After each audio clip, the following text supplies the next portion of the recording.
Hey everybody, this is Rydo and we're back with another live stream of Shadowverse. So apparently the special event has ended because we have the default load here, which almost certainly means that we're going to end up having to download something, I would think.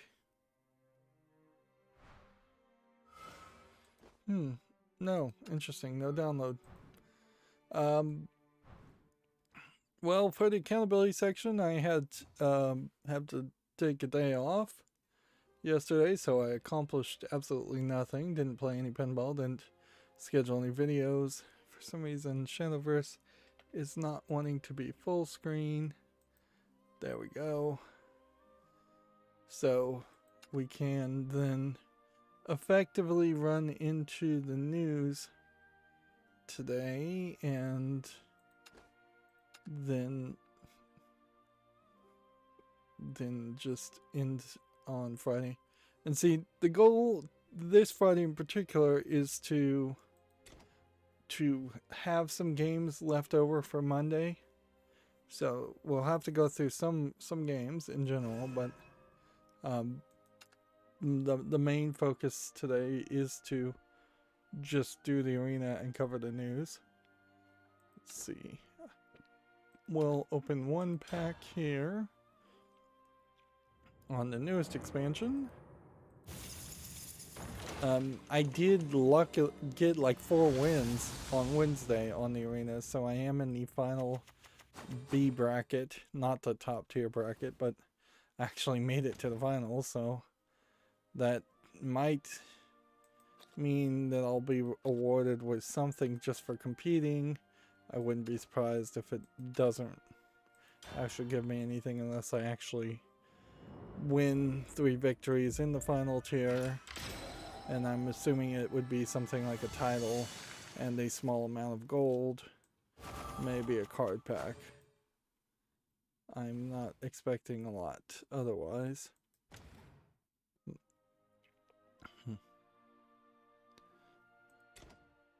Not shop. I meant to click on cards. Shadowverse's interface still is kind of crazy. It's just a lot going on. A lot of different places you can accidentally click.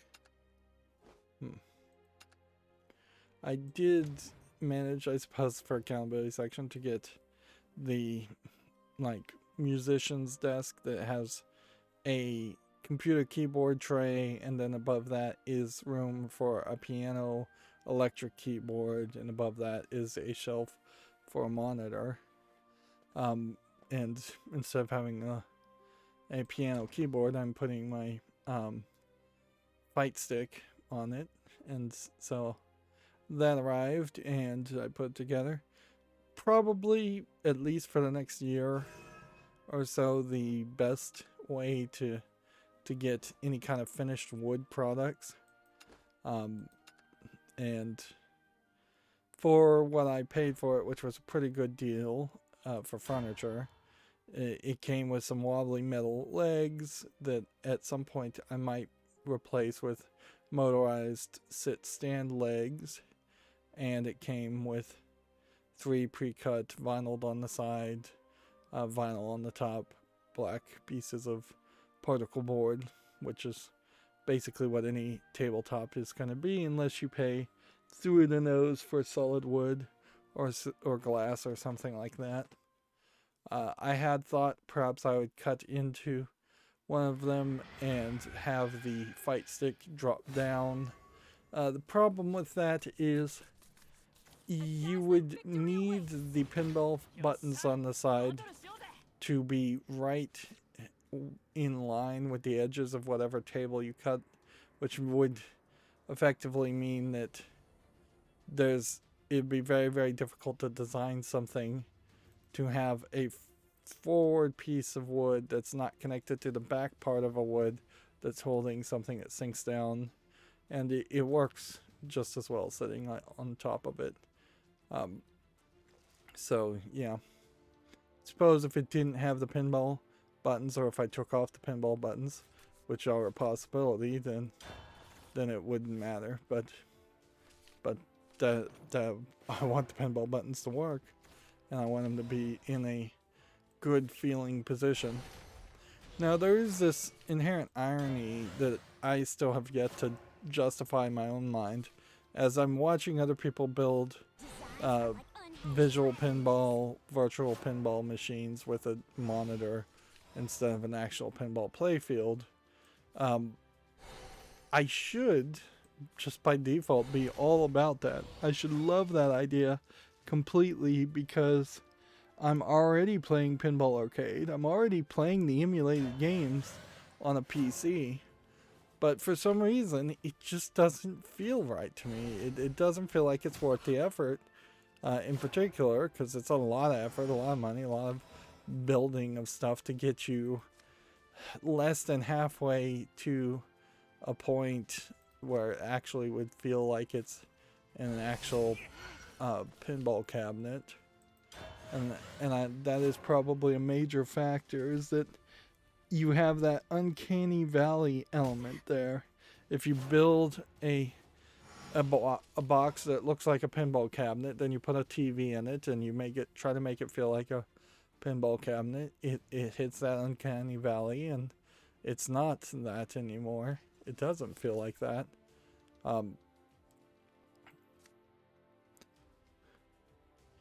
So yeah, I would kind of just have to think that I've, at least at the moment, I'm not thinking that that's a good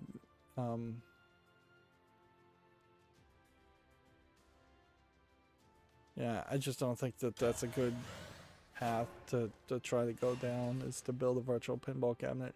I think staying at having a fight stick and a TV and just admitting to yourself, hey, this is emulation, it's not going to feel 100% like what a real pinball machine would feel like. I think that's the way to go. Plus, even going down that path has been done through a lot of sales, so it was relatively cheap, but it's not completely free. You're not going to have a nice fight stick for less than $100, and you're not going to have a Raspberry Pi for, when all is said and done and set up, for less than $60. So you're approaching that $200 mark where consoles used to cost. Although, in all actuality, nowadays, you're going to be spending $250 for a console, and then at least another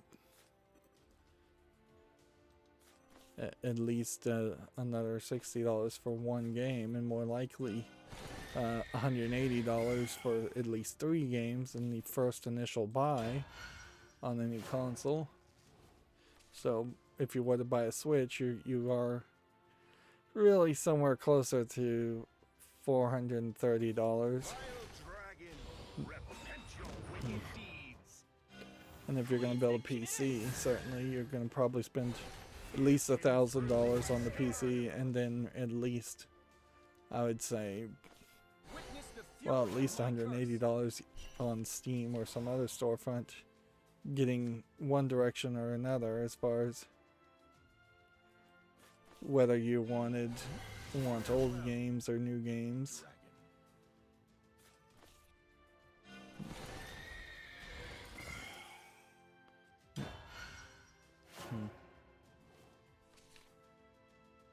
Yeah. Alright, but that's pretty much all the setup I have to talk about. So let's go with the video game news and try and burn through this. I'm still fairly sleepy, you know. Trying to stream at 10 in the morning still puts me in this weird position where I am closer to a nap, a mid-afternoon nap, than I am waking up and getting to an active position.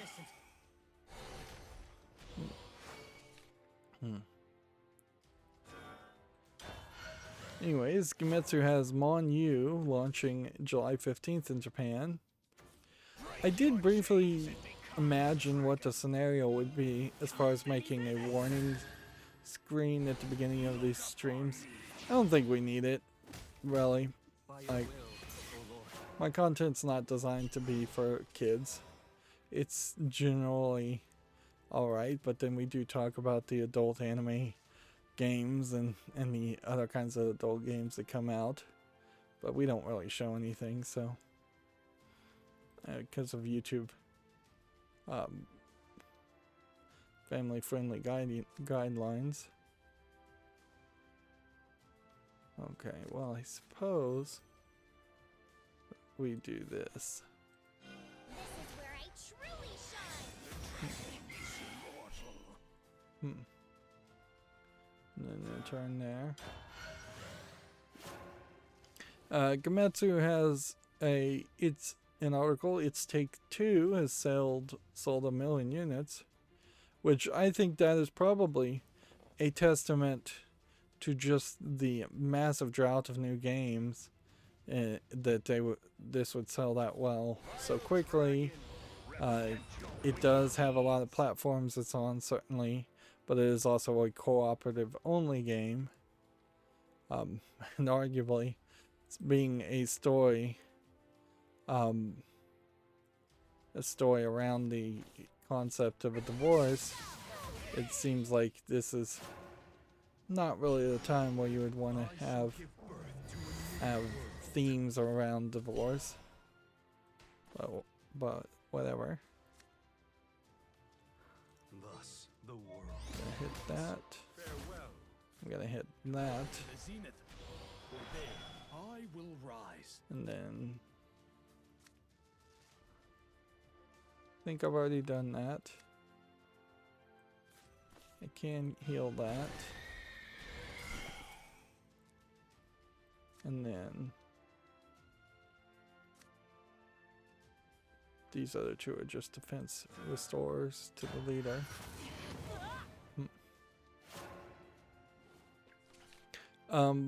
Jackbox is having a party weekend, so a free weekend of Quiplash, which is a free-to-play game anyways, it seems like.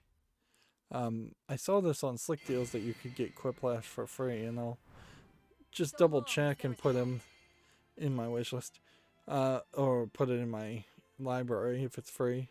Although arguably a lot of these games should just leave my wishlist because these party games are just never going to be played by me. In fact, I have a lot of the old You Don't Know Jack games, and I have not found enough time or a good reason to play them.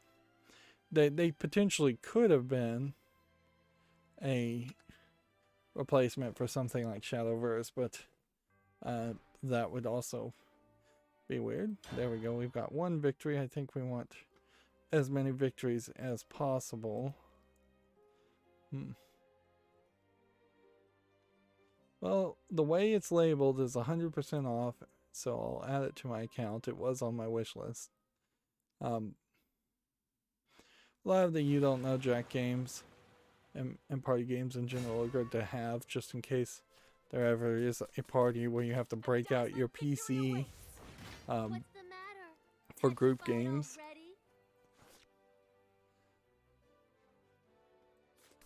Yeah, although arguably that is also something that shouldn't happen and may never happen again, is the mythical house party concept.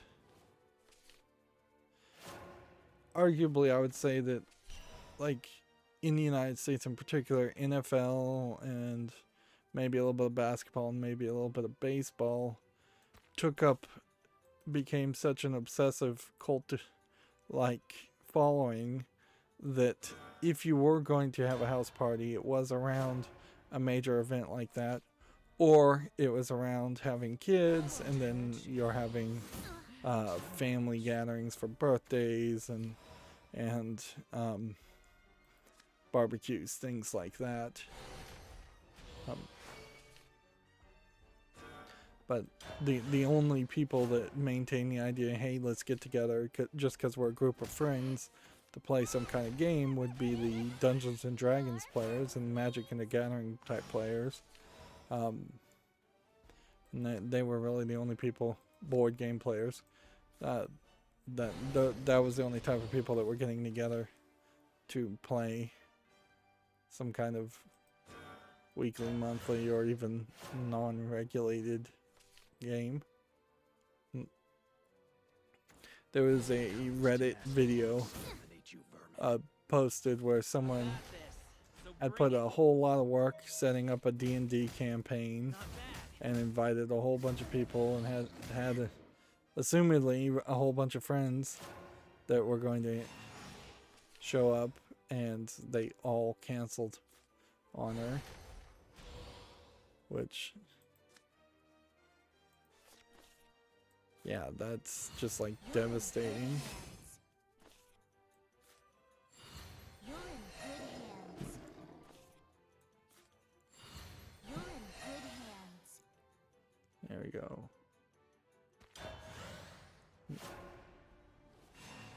See, moving on, we have a game on Steam here called Spider Crisis, which is a top-down twin-stick shooter, a tank shooting at spiders. $3.39, English only. Nothing interesting there. Here we have a game called Buildings Have Feelings Too, and the buildings apparently walk, but it's called Strategy Management City Builder.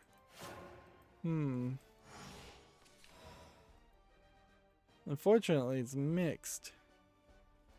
Because it kind of feels like an interesting idea where the buildings move around and you're trying to pair them up and put them side by side in kind of a puzzle. $15.99 is quite a lot, though. English, full audio, and several other languages. So I'll put this on the follow list and see if maybe it can improve. Apparently it has clunky controls. Alright.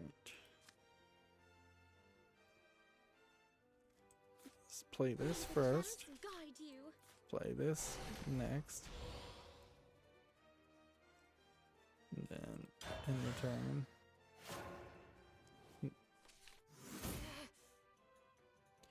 Here we have Turnip Boy Commits Tax Evasion. We've heard this title several times. It is finally out. It looks to be like an RPG, maybe Zelda-like game for $11.99. Alright, well, I guess we put it on the fall list. And if anything, I should be applauded for not having this game already on the fall list. But this may have also been the first time that it actually was listed. I guess arguably there's no reason even to put it on the fall list. It already follows. It's a mostly positive with 30 reviews. So it should just wishlist it. Now there is always that possibility for any game that a year down the line somebody more reviews come out and people decide they don't like it on average. But that's true for any game on my wish list. So I can't really accommodate for that other than doing a wishlist cleanup and reevaluating the wishlist every now and then. And reevaluating right before I actually buy the game, which I do to some degree. Next we have Craft the Map Crafter, Gather Magical Wards. This feels like an RPG Maker Chinese game if I was to guess. There's a lot going on. English not supported. $8.79. Nope, I was wrong. It was Japanese only. Alright, well, either way. Same kind of issue. Next we have a game on Steam called Mystic Fate, which looks like it is a voxel based game that feels pretty empty as like a dungeon crawler or something. Yeah, I am not impressed with what it's showing me. $5.59 English and Spanish.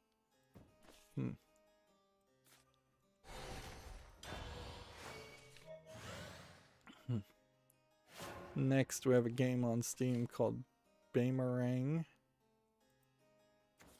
which looks like it's a player versus player game where you're throwing boomerangs at each other, trying to knock each other off the edges. I don't really like the graphics, and I don't really think there's much of a idea there. I feel like a boomerang in itself is one good weapon in a concept that needs to have several different weapons. It's $4.24, 16 languages allegedly supported. Let's go and play this and this.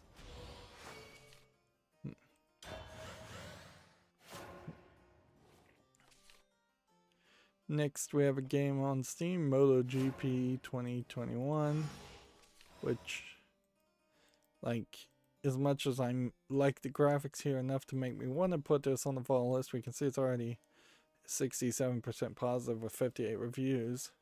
So I would just be giving it an extra chance to be better, and I just don't think it will get much better. $49.99, bunch of languages. They're calling this the very best of MotoGP, and reviews are not agreeing.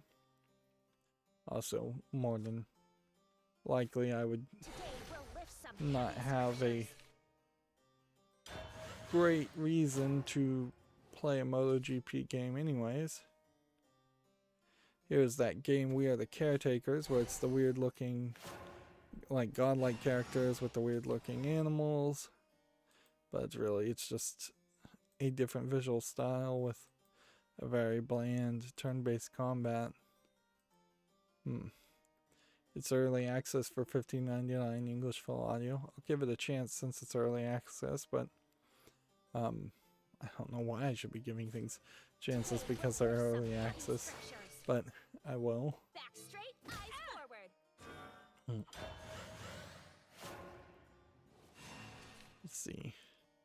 Next, we have a game on Steam here called Astro the Beginning, which is a side-scrolling shooter, Phoenix graces you with her which I almost assume that there are some bullet hell side-scrolling shooters or shoot-em-ups that I've just not been willing to even consider that are actually pretty good. And this might be a very high chance of being one of those types of games, and yet, since it's just not my style of gameplay, and the idea of having a ridiculous amount of bullets on the screen doesn't interest me, this game doesn't interest me. 9 different languages. It seems like it's anthropomorphic animals, kind of like a Star Fox type idea, but that doesn't really change my opinion one way or the other. Okay. What do we want to do to heal? Look to the zenith. For there, I will back rise. straight, eyes forward. Let's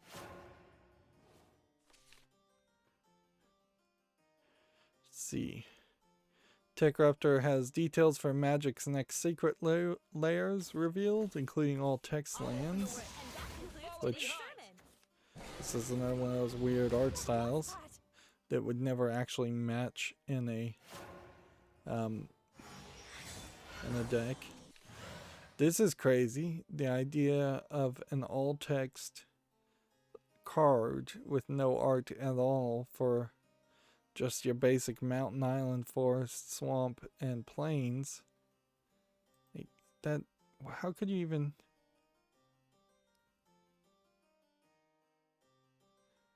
Like, this must be gibberish text or just lore text. Because...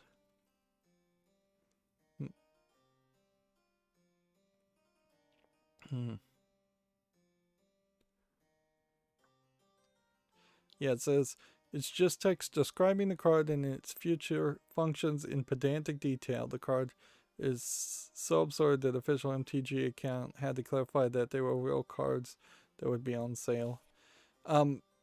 Honestly, this just goes to show the ridiculousness of how much they're willing to screw over people. I don't see how you see it any other way. Is that they're trying to take advantage of anyone and everyone dumb enough to actually buy those products. I shall give birth to a new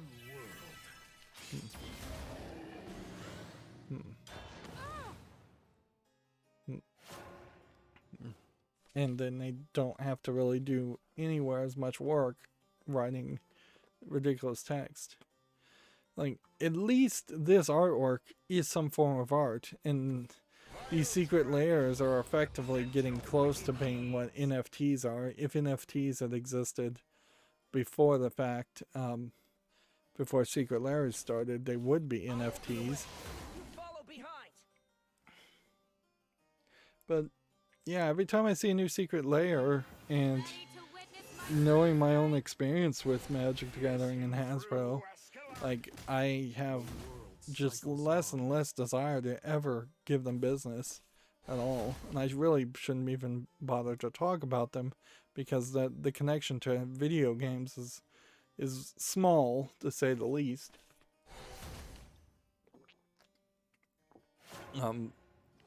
Because sure, you could talk about Magic Arena, but it's not a big deal. My blade is your salvation. Punish the All wicked. that, Spare the innocent. Farewell. and then I suppose we'll heal that.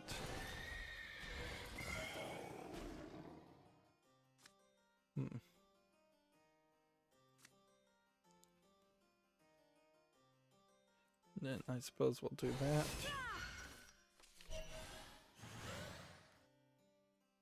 And then we'll end the turn. TechRuptor has a review for that game. Buildings Have Feelings Too. Let's see what they gave as a review. 6.5. Buildings Have Feelings Too is a quirky, deceptively challenging management sim about building and buildings. Pros are humorous characters and dialogue, appealing visuals and sound, solid degree of challenge. Cons are slow pacement and movement, tedious progression, and difficulty spikes. Which, arguably, slow pacing and movement, tedious progression, and difficulty spikes could describe a lot of games in general. Alright.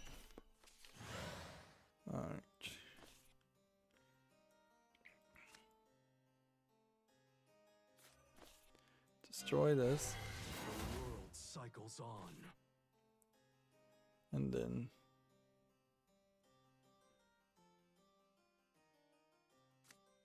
could do 3 damage to everybody. That won't really accomplish anything. We could heal that way. We could heal that way.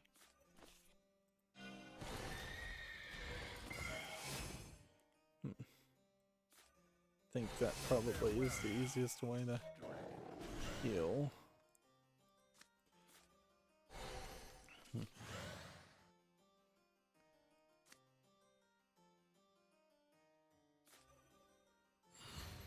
Go ahead and put that out too.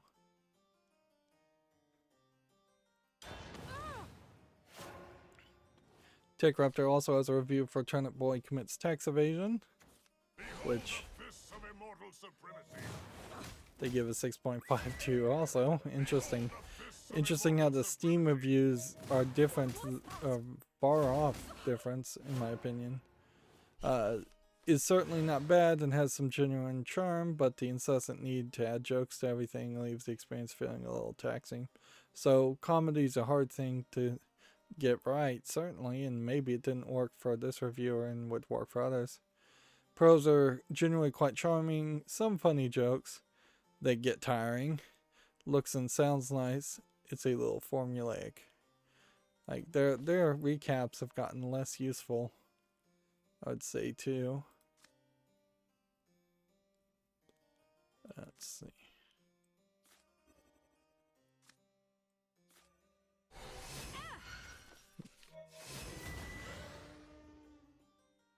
Okay.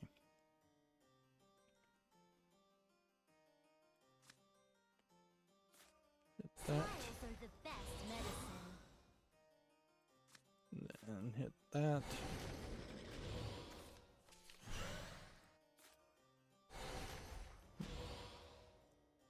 Hit that.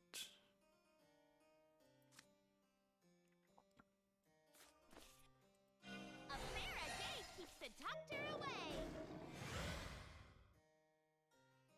A fair a day keeps the doctor away.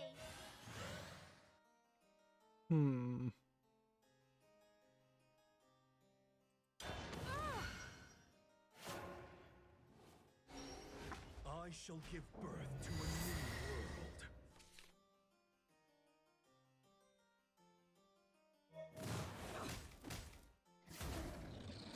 Behold the fists of immortal supremacy. This is not the end. Trying to actually win here, so I'm going a little bit more quiet and actually trying to play, but obviously my tournament deck does have something left to be desired, or just better playing on my part is desirable. Gamma Sutra has an article here. The indie marketplace itch.io has been added to the Epic Games Store. This is a little weird because itch.io really just gives you EXE programs and there's no DLC. So in integrating it to the Epic Games Store, now there's just kind of almost like an API that's accessing a smaller store, which I've almost certainly argued that something like that should exist. It certainly would be nicer if at the very least there was a Steam link to games that you couldn't find on other storefronts, but that would require cooperation. And you have to remember that this is coming from the Epic Games Store, and the only reason that they're doing this is because they want to be able to claim much higher numbers of games being available on their storefront, regardless of whether they're quality or not. Steam has been notoriously guilty of doing the same thing with its open door policy of ridiculous low effort Steam Greenlight type games, or just Steam Direct type games. But almost certainly if Epic became the biggest storefront possible, they would severely de-emphasize or get rid of itch.io to push people to buy bigger, better games. So I don't think it's really much of a power play either, because itch.io games are really just indie games. They are the types of games that I think a lot of the low effort games on Steam should be listed with.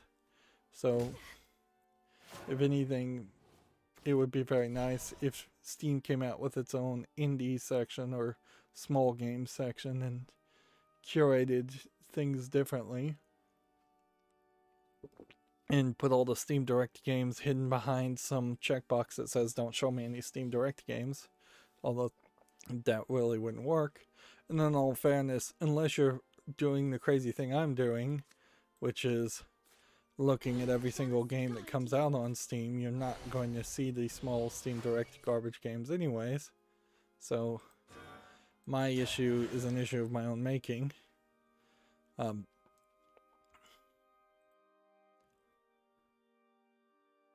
yeah, I can't name a single game that's an exclusive on itch.io that really matters. There was that agrid.io game that some YouTube streamers were playing. Oh, by the way, I did see a video from YouTube saying basically use the YouTube trending pages to find whatever video game everybody's covering and cover it. But then they immediately talk about competition too. So they said, yeah, every video game streamer should be playing Fortnite. And I'm like, well, A, I don't want to play Fortnite, and B, if I was playing Fortnite, I can tell you from my experience that my videos would be in such high competition against everyone else's videos that they wouldn't get any more views. They'd almost certainly get less views.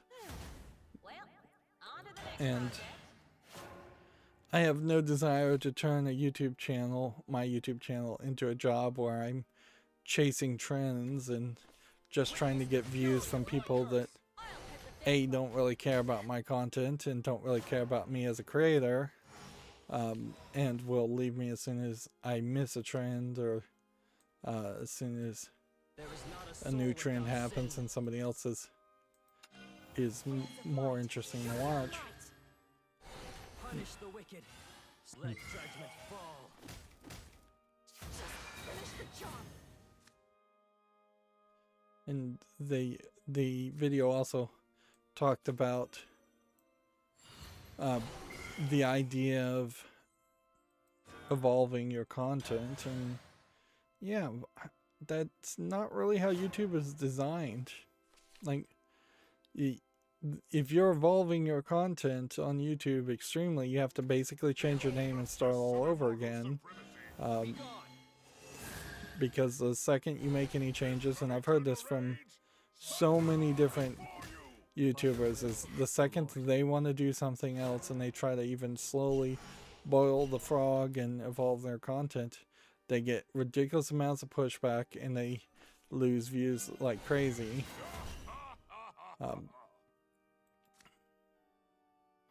And honestly, that's just another example of how YouTube does not really know how its own algorithm works. You're in good hands. Of course, YouTube bitterness is also standard fare and perhaps getting cliche. But yeah, that definitely is part of the reason why I stopped watching a lot of the YouTube suggested videos for creators. Today supposedly is International Creator Day, which, whatever that means.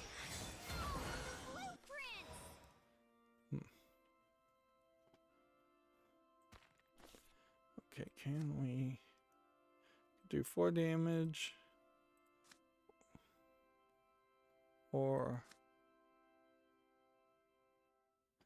bang. There is not a Do soul that without one. sin. Suppose. Do that one.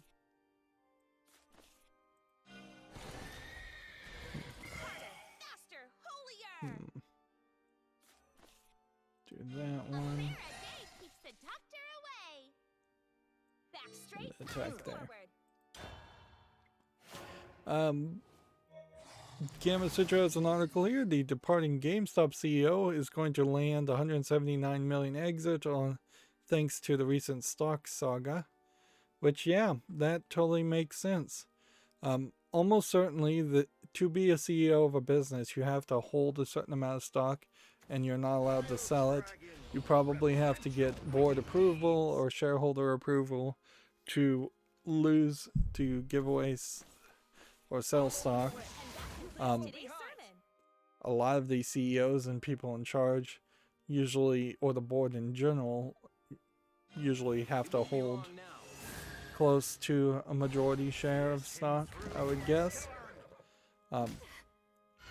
And I would not be surprised one bit if the CEO deciding to quit had 100% to do with the price tag being high and this being the right time for them to get out.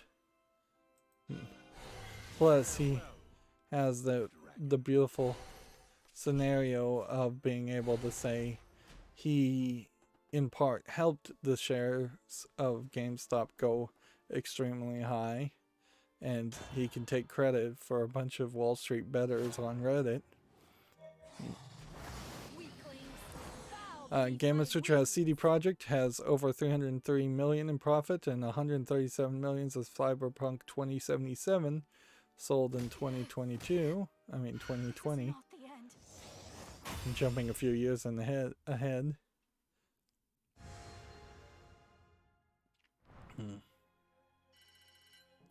Well, this will be our last chance to get 2 victories. Since we're in the Grand Prix, I suppose we're already in the Grand Prix. You don't have to really qualify for any final round. You're just trying to get the highest ranking. I also wouldn't be surprised, though, that to win in these rankings, it's not just like winning 5 games for that 1 free game per day. I wouldn't be surprised if you have to win 5 games and then buy another entry and win 5 more games and buy another entry.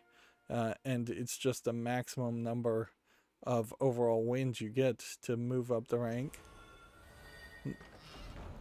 Let's see. Gamma Sutra has Firewalk Studios signs a publishing deal with PlayStation for its debut title, which is a new original multiplayer IP. Of course, Firewalk Studios is not really a company I recognize, so since it's a new company, nor do I recall any stories of anybody big starting Firewalk Studios.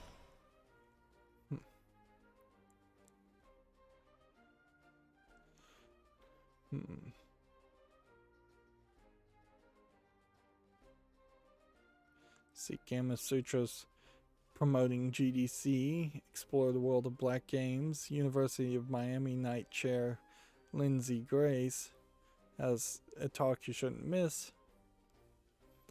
Alright, yeah.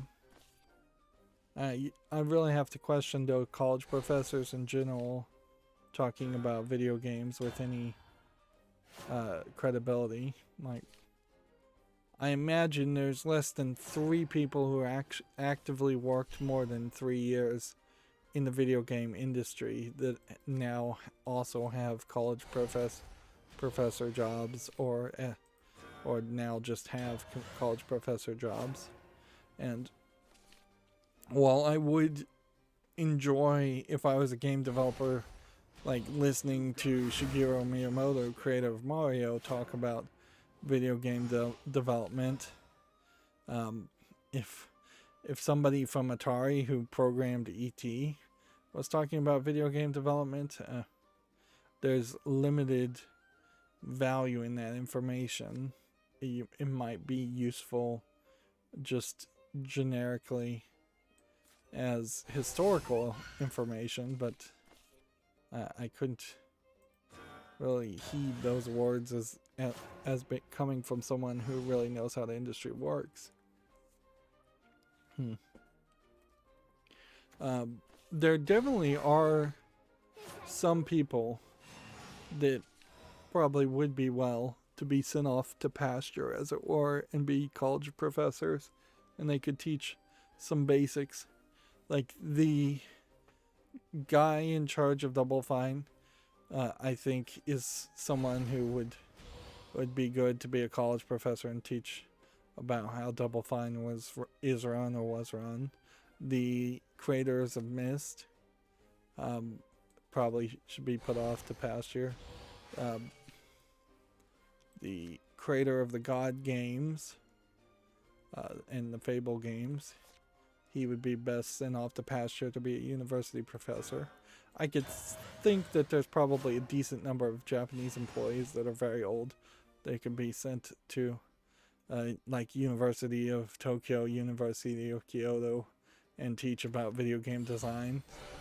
Let's see, Gabe Newell, great example. Make him a university professor. That would be a less demanding job. Well, arguably maybe not less demanding compared to his current job. Cliffy B, I think, another great example of somebody like that are fairly old. I'd say the developer of BioShock is getting close to that age too. And I suppose it is just ageism at a certain certain point to say all old game developers should be sent off the pasture and become university professors, but it actually is a decent system, and at least those people would be able to speak from experience compared to what I imagine a lot of video game colleges are full of people who've never even worked in the computer science field, let alone the video game industry. I definitely had a computer science teacher that kind of barely worked with computers, and he was alright, but he wasn't like the best ever. And then, in all fairness, I also had computer science teachers that one was literally just the wife of the professor in the college that taught the fourth year classes. So they just let the wife, who knew nothing about programming, teach the first year classes, which is a great way to irritate and wash out any young, ambitious, energetic people when you have nepotism, getting someone a role and having an incompetent person teaching.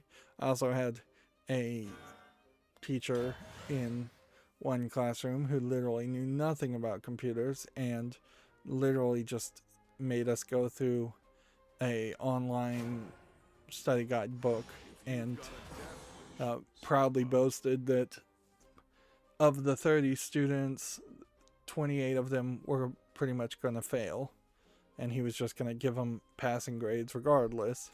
But there was a certification test at the end, and 28 out of 30 of the students on average were going to fail that certification test, which is also it was a Cisco networking CCNA test, and so that is also a testament to the problem with Cisco's own educational program, because it was Cisco's online learning program, and they were, if you can go through that and still fail their own test, then you know that there's big problems. Yeah.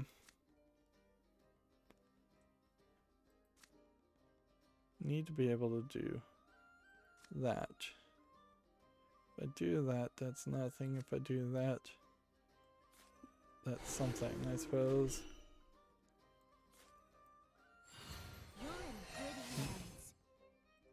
And then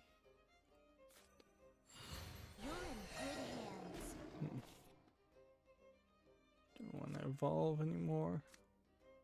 Try and attack.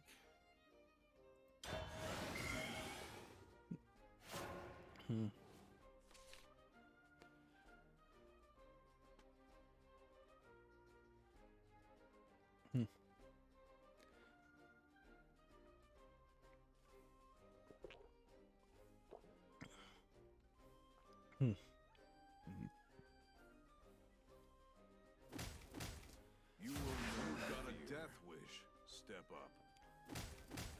You've got a death wish. Yeah, education as far as video game programming and programming in general needs to be majorly improved. It's pretty bad. It was in my day. I think it's still pretty bad these days. And it really is just gonna probably take a generation or two of people learning it enough themselves to teach it to other people. And I imagine education in general is pretty bad. And then you get into this kind of catch-22 where the businesses then have to end up educating their new hires so that they actually can do the jobs, which then they're not happy about that.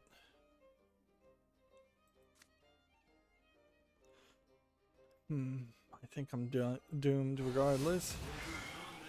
If you've got a death wish, step up.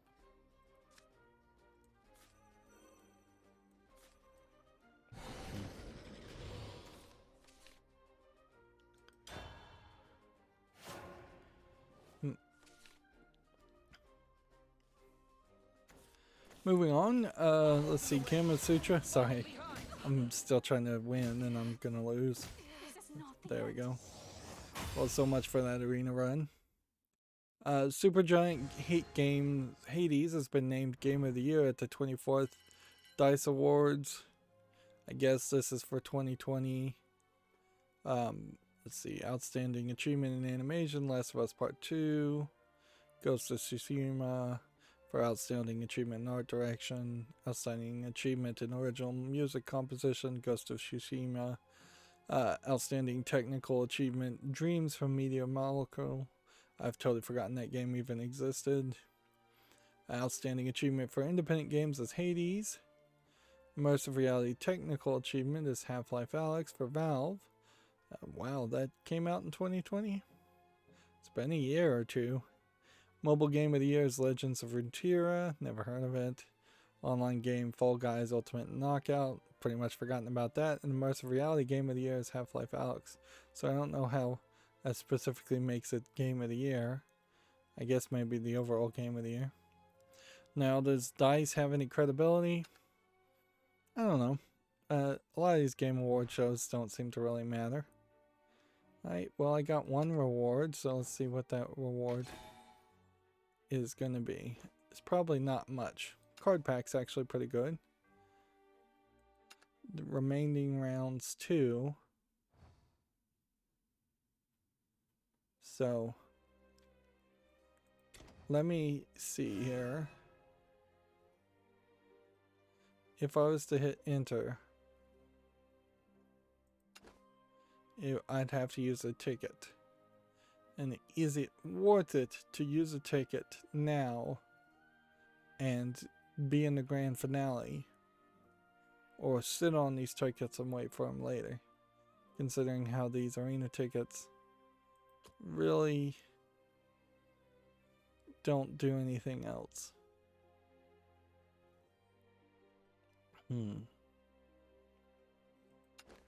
Remaining rounds too. Okay. Do I want to do that? Or do I not want to do that? Because, like, pretty much when this ends in 3 hours and it ends today. Rotation B01. So, like, tomorrow and over the weekend would be the rotation. Yeah, let's throw caution to the wind and do it. Did we change anything? Nope. Let's just bang our head against the thing that won.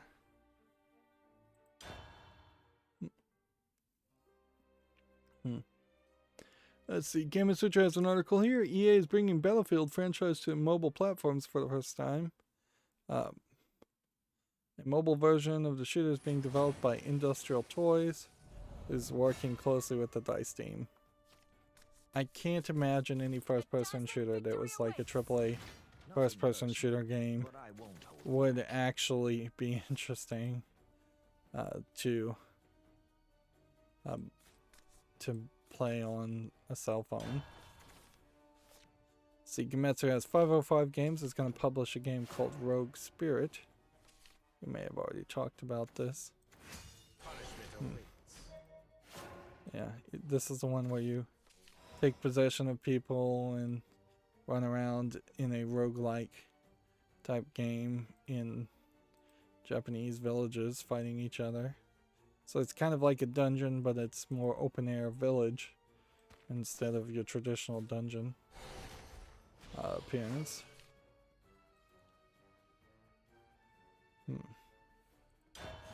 see. Gematsu has a new Battlefield coming to consoles and PC this holiday, and Battlefield Mobile for 2022. Yeah, and we shall have to wait to figure out any more details as far as that Battlefield. What is not there? We're gonna have to burn down some of these games again.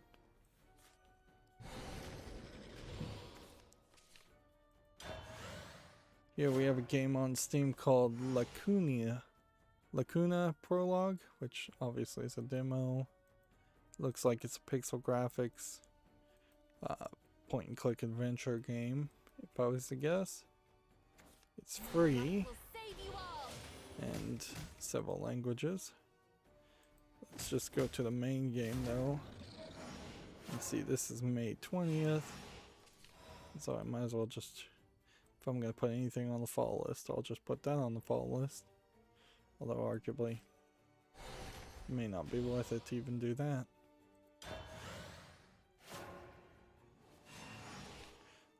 I may eventually get to the point where I start looking at the fall list and seeing that there is a considerably large number of games that have been followed that are just not coming out or didn't come out when they were supposed to come out. Through darkness in all its forms. Here we have a game on Steam called DW, which looks like just kind of an ugly MS Paint graphics RPG Maker game for $7.99.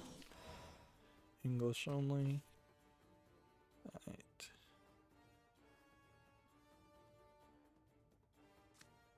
So do 3 damage to everything except for the things that would need to be destroyed. Serves me right. Well, I just lost.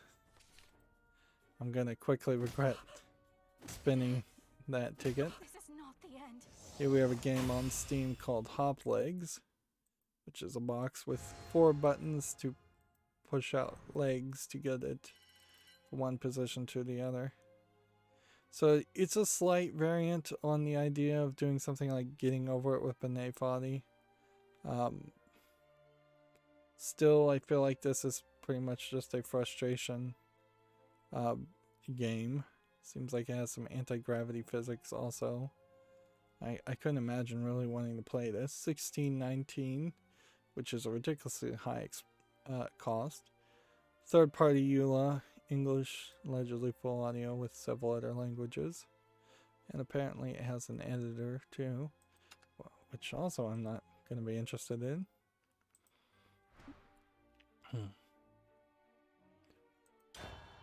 then here we have a game on Steam called Golden Force, which looks like it's a 2D platforming game that feels a little bit like a Shantae game. Doesn't look terrible. $11.99, English only. My soul. It looks visually polished enough to deserve a follow. So I'll put it on the follow list. Could really be nothing. Could play terribly. Could control terribly. Those are all possibilities.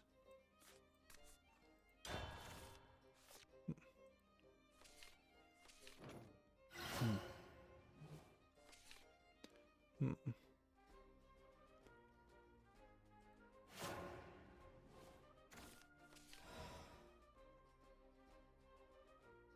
think my phone just sitting on the same screen. Yep, battery's about to die. There we go. Whatever. Just turn off the screen and hope it can stay at 5% for an hour or two, which it almost certainly can't. Gametsu has an article here. Tales of Arise adds a PlayStation 5 and Xbox Series version and launches September 10th. And instead of looking at the advertisement and limited edition version of this on Gametsu, looking at the trailers, we can actually do slightly one better by going to Tales of Arise on Steam, which came out September 9th, 2021, and yet has Calling a lizard. no reviews.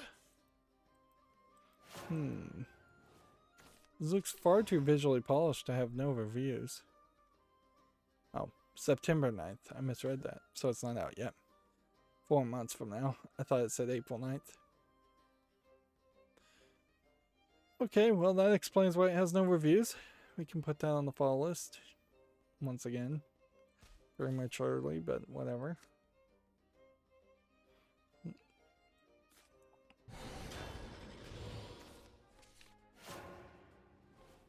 I guess it might have been wiser to actually watch the trailer then. But there's so many trailers. Let's see if we can. There you go. We'll look at this gameplay showcase trailer of Tales of Arise and see what it is. It could be kind of Breath of the Wildish, but honestly, Monster Hunter also would apply. Like any action RPG game in a somewhat open world kind of applies.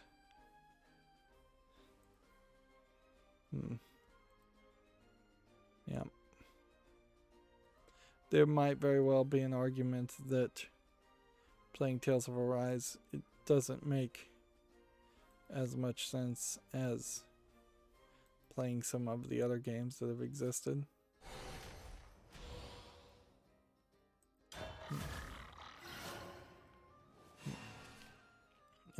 Like the Atelier Ryza series might be better than playing Tales of Arise. Also, the Tales of series, I think, actually is a series, so I wouldn't be surprised if Tales of Arise actually is part of the Tales series, and thus it actually is the like 5th or 6th game in a series, and then that becomes a big consideration as to whether now is time to play it or not. That has come to my attention that Nier Replicant is actually a remake of Nier, the first Nier game, which was then only slightly modified for the Western version called Nier Gestalt. The big modification being that you played as a father character instead of a brother character to save this girl who has the sickness in the first game in Nier Gestalt. And so Replicant is just kind of remaking the events of the first story with or remastering, probably more than actually even remaking it.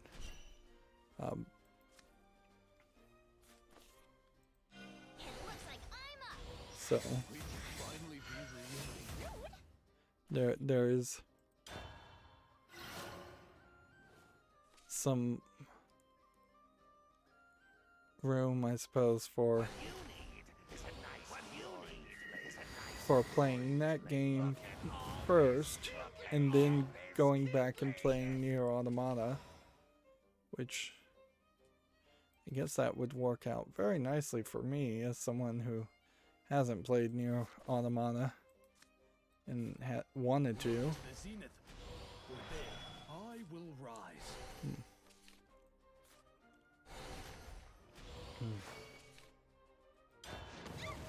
Let's see. Next, we have a Kimetsu article. Kohime Inbu Ryo Ra Ra DLC version 3 is now available for PC. It adds a new playable character named Joko Komoi and a new strategist named Kakuka Hoko, which this is the strategist. This is Joko Kami, Bikini Lady Ninja Girl. And so you would think that this was some kind of visual novel or something, but by the looks of it, it is actually a fighting game. That doesn't inherently mean that it isn't full of anime girls and cleavage and stuff. But I would say all these outfits of these other characters seem to be a little bit more high fashion and covering things than the bikini DLC character. But you can see they are doing the standard lewd anime fashion style in which the clothes are effectively glued to the skin of the people and show every curve that and every angle you possibly could show.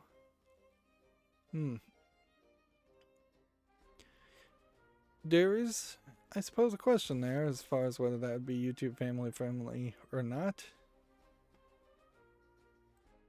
And so you'd have to be careful if I was going to cover this game. And it might make a good argument against playing the previous girl-focused fighting game that came out. Although that previous game was better known. Awaken,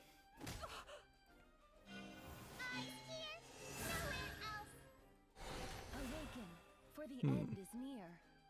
This is not the end. See, now I'm looking at it on Steam. And there definitely is a difference between what a trailer shows and what screenshots show. I'd say any stationary image is going to probably not be as bad as moving images, although there is a lot of underboob here. This image also highlights the number of characters and fighters, so there's actually some value there. This is rated very positively, so I guess I have to put it on the follow list. See, if I'm trying to think of the other game. Not Skullgirls. Skullgirls is downright tame in comparison. The one that had Million Arthur in it. I don't think that game actually came out on Steam, come to think of it. So I think that probably would solve that problem in the first place. Let's see, the developer there is not a company I recognize, and the publisher of the game publishes a wide variety of anime games, and not all of them look particularly great. There is a decent collection on the wish list that arguably should be rounded down even more. They published the Umahari Kawase series, which is probably the most notable games to mention as far as the publisher.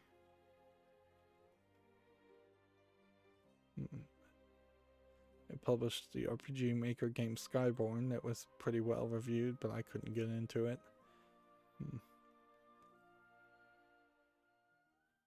But let's see, the fighting game Koei Hime Inbu apparently has had A dazzling victory awaits. a few instances.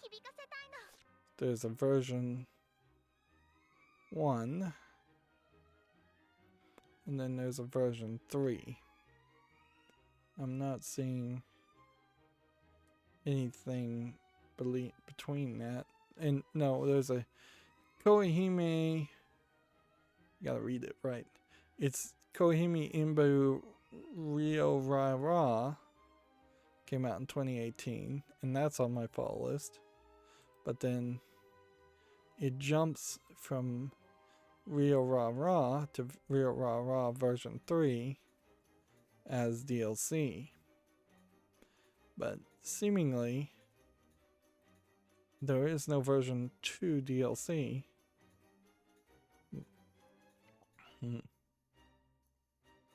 Yeah, so they either removed version 2 or they skipped directly to version 3.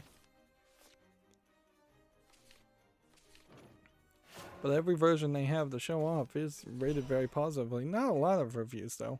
And that would be part of the problem here, is that you've got a fighting game that has 79 very positive reviews, 89% positive.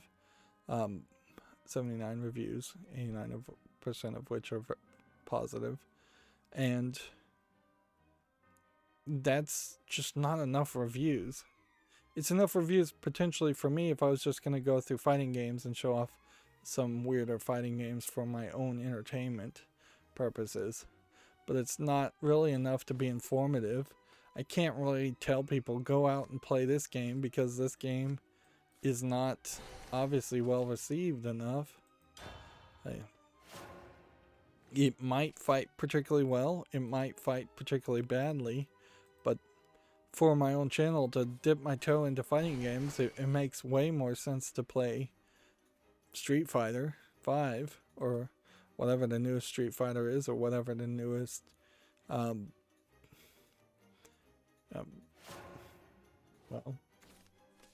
Street Fighter would be one of them, and I know there's a couple others, but I can't even think of their names off the top of my head. There still is a major confusion. Whatever the Evo lineup is, really. Like, whatever is being played at Evo, whatever of those games that can be purchased on Steam, those more than likely are the games I should be covering. And if a new game came to Evo, that would be a good mile marker to cover that new game. Or if I just found that I really, really liked fighting games, then I might get some more. But it's kind of hard to even define what liking a fighting game is, particularly if you're only going to play the single player experience, which is mostly all I would be willing to do.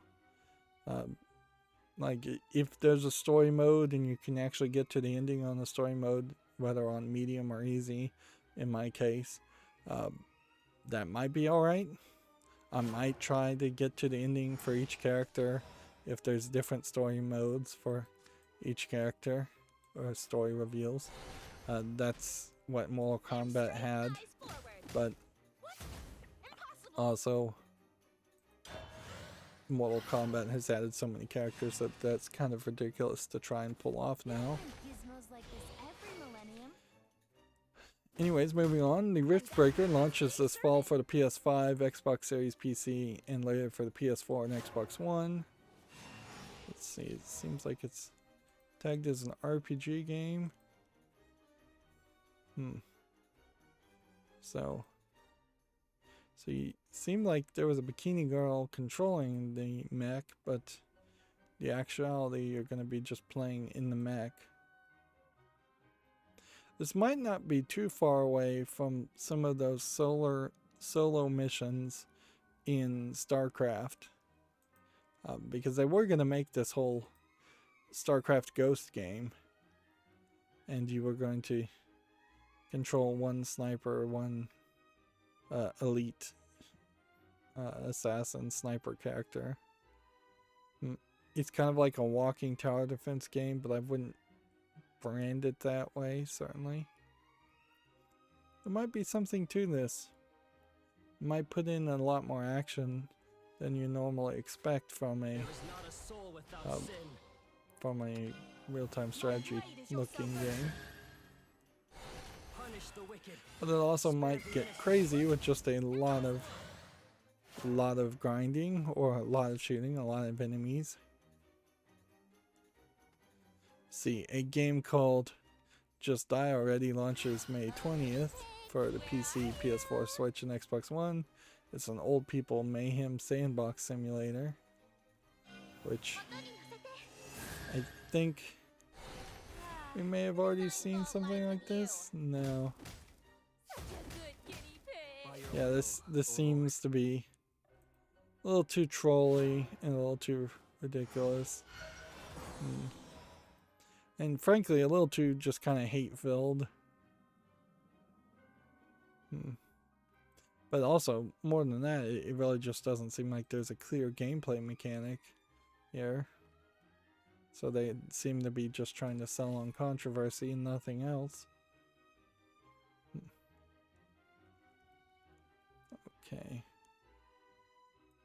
Go ahead and put that on the field. And then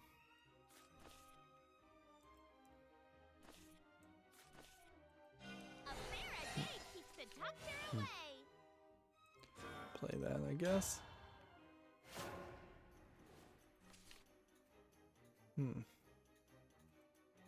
Let's see. Here we have a game on Steam called One Hop, which just looks like a low polygon asset flip game where you play as a bunny for $1.99. Next, we have a game on Steam called Dread Hunger, which looks like it might be people stuck in the ice, killing each other, trying to save. It's one of those werewolf type games. $24.99. Third party ULAB, online PvP. Graphics look fine, but I think your mileage is going to vary drastically depending on who you're playing with, and whether or not you can actually get an interesting second game out of something like that is questionable.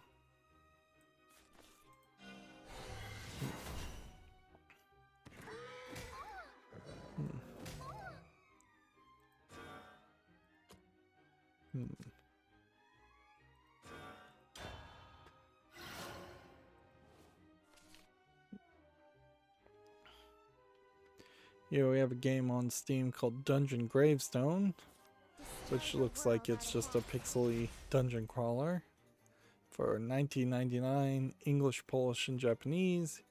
That's too expensive.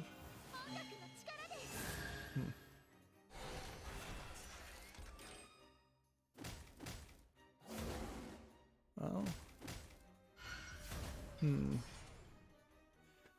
see, Gematsu has Fantasy Tavern Sextet Volume 3 Post-Lude Days coming to PC on May 13th, the final entry in the trilogy. This is obviously big busted anime girls in a visual novel. But undeniably seems to have some level of following.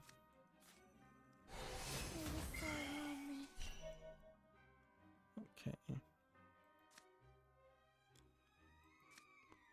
What do we want to do? I suppose we want to do this. And then, can we restore anything to anybody besides the leader? No.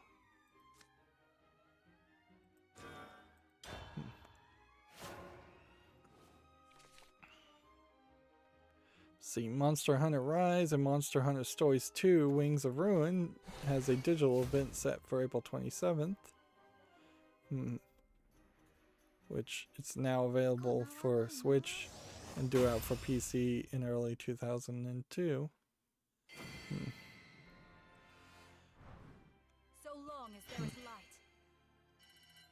See, Gematsu also has the Tales of Our Eyes 60-second Japanese TV commercial, which they seem like they are going to promote Tales of Our Eyes quite a bit. Well, one victory is nice. See, Gematsu has Crayon Shinchan Aura to Hakase no Natsuyasumi Owara Nai Nano Katakan no Taibai, launching July 15th in Japan. That's a mouthful. Yeah, it's kind of a shame that the Shinchan series never hasn't really been made it to the West, but it's also probably not a huge loss either. Shinchan, whether it's appreciated by parents or not, is totally supposed to be for very little kids. And in this one, it seems like it's kind of a Stardew Valley style game where you are wandering around and doing small events.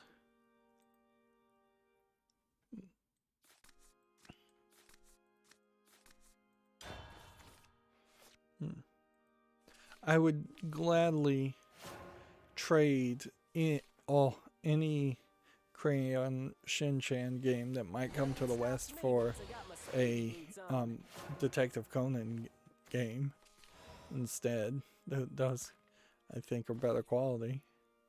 And both of those shows are fairly targeted to young kids. Or just have more Ghibli-esque games, which they certainly could try more of that.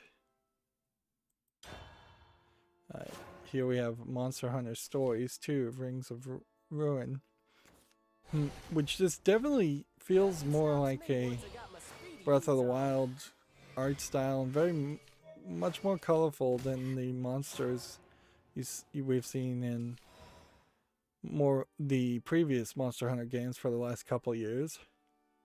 So if this is like a single player JRPG story, there might be something to that. $59.99. It does have online player versus player. It has de novo. And third party EULA. There's a weird thing here. Well, I put this on the follow list. Though, as far as this is like Capcom. So is there Monster Hunter Stories 1 on Steam that would make sense?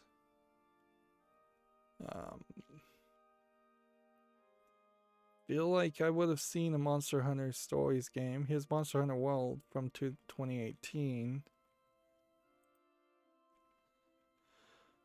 No. So Monster Hunter Stories 1 must have been some kind of Vita game or something. Would be my guess.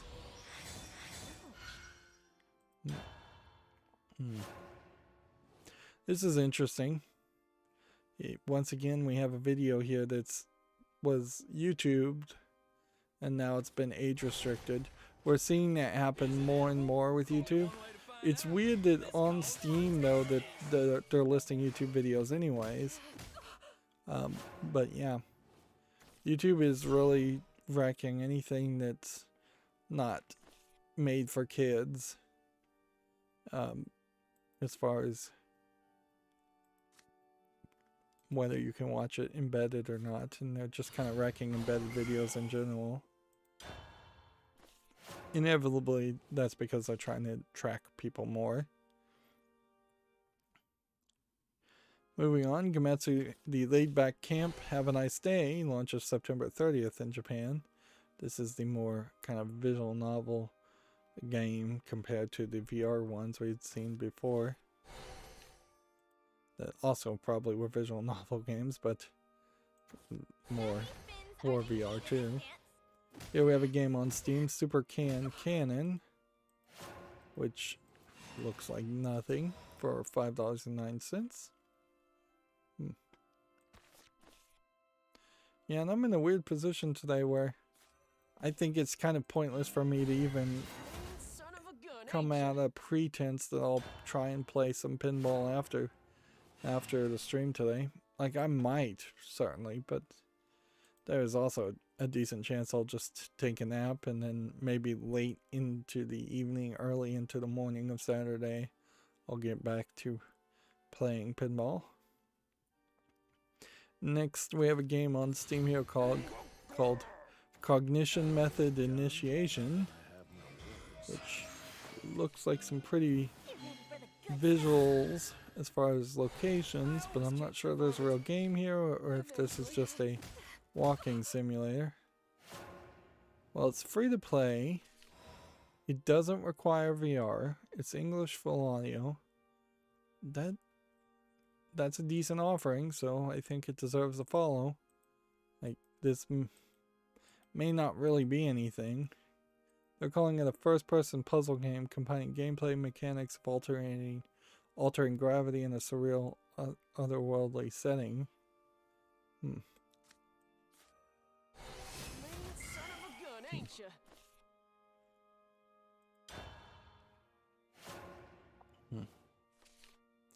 So yeah, that might be something. Next we have Helicopter Simulator 2020, which doesn't look like something. $5.99, English full audio, and several other languages. Not anything of interest. The helicopters seem to go up and down, very vertically, where they would have to be tilting forward or backward, or they'd have to also be potentially moving in a way that they couldn't be moving. Next we have what looks like a Chinese horror game or Japanese horror game. Seems to be all text. It's nicely visually polished. Seems to be focused around going through a cell phone. It's $8.99, Chinese, full audio only, unfortunately. There's a decent enough polish here where Maybe if this was localized properly, it'd be something. It claims to be, it's tagged as VR, but it's not virtual reality, so that's another issue. Okay. Is there anything we can do There is to not a save the soul day? without sin. You hit this. My blade is your salvation. Punish the wicked. Spare the innocent. Let You hit judgment that. fall. See you around, Slick. You play that.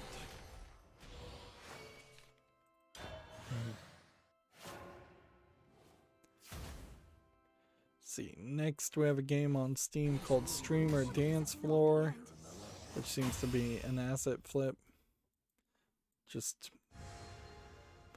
I guess, simulation of streamers on a dance floor dancing, or fans or viewers on a dance floor dancing. Which I could see that idea if you wanted to be a DJ and you wanted the Twitch stream.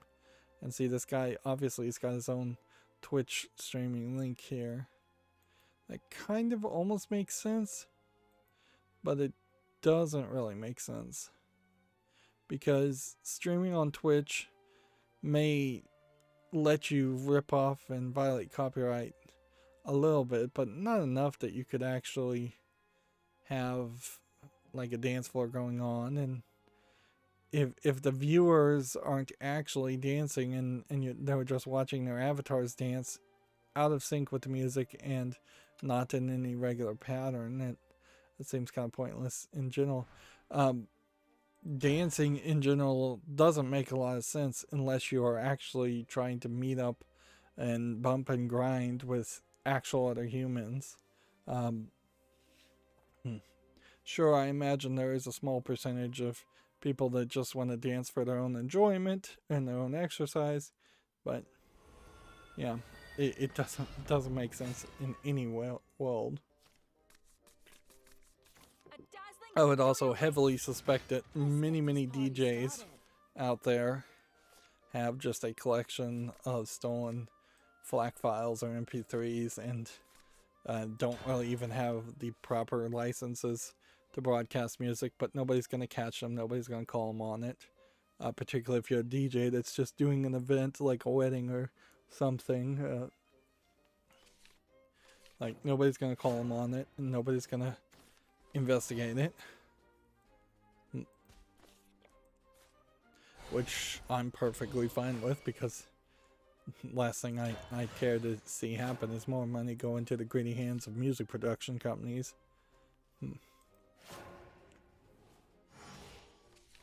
But yeah, when you take that to Twitch as an idea, it falls apart. And just feels like another dumb direction in which Twitch can go. And Twitch in general feels like it's got too many dumb directions it can go. Anyways. Go ahead and play for now. Hey, let's play.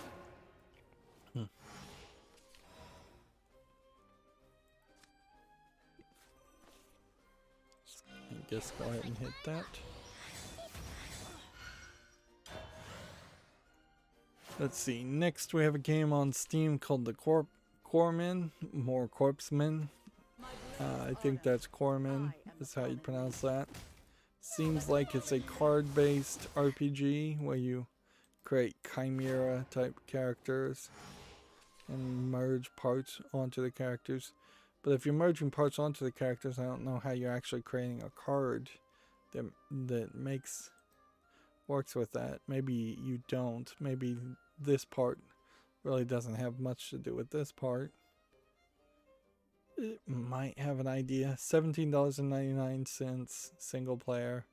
We'll put it on the fall list. There's a small chance somebody finds that interesting.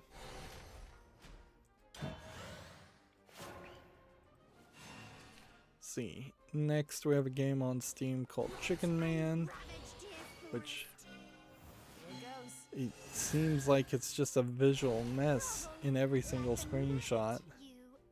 It's just blurred all over the place in every single screenshot. And otherwise, looking at the outlines of images, nothing looks particularly interesting. It's free and English full audio, so whatever.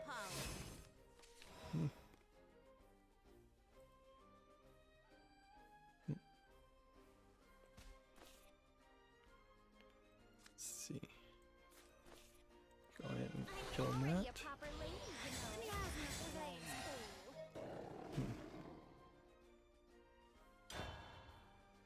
See, next we have a game on Steam.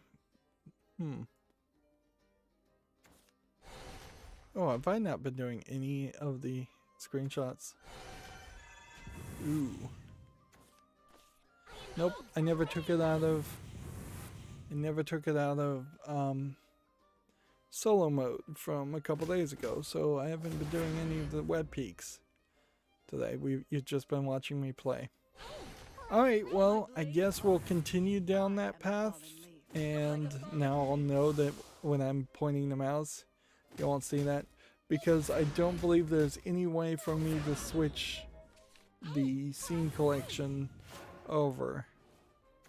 And so, yeah. It kind of sucks, but it's kind of not a big deal either.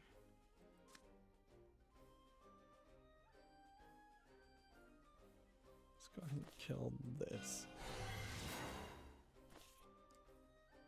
And then kill this.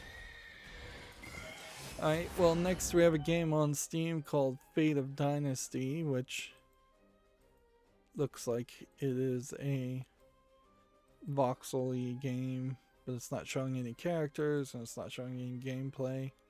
They're calling it a short lore exploration puzzle game. It's free, English only. I don't think there's enough there to impress me enough to put it on the fall list though. See, next we have a game on this Steam called Winter Wastelands, which looks like it's an MS Paint drawn game. It feels like it's a Zelda-esque type of adventure drawn with MS Paint graphics. It's discounted to $3.99 English only.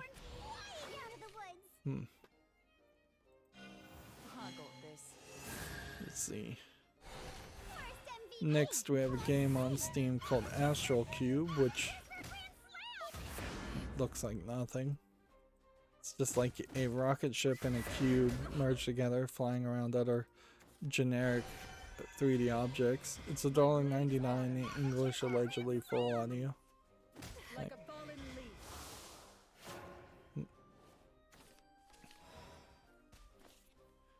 okay.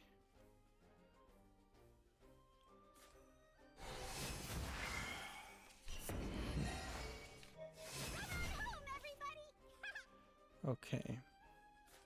Hit that. And hit that. Let's see. Next we have a game on Steam called Photographer, which is some pre-bought 3D anime girls in a photography studio in different outfits. Like, one looks like they're dressed as Bowsette, one looks like they're dressed as a French maid, one's in a bikini, one's in lingerie. There seems to be an editor where you can change the hat and poses and things like that for these photos. Honestly, it's kind of just straight towards the point here, and it kind of makes a lot of sense. If you just wanted to be able to pose these asset flip 3D characters. It looks like there really is only 4 of them. It's early access for no reason, and it's $3.99. I seriously doubt that there's any actual mature content in it, or any nudity in it. So you're really just gonna be limited to the thing that it is, which isn't actually that much of anything. Birth to a new world.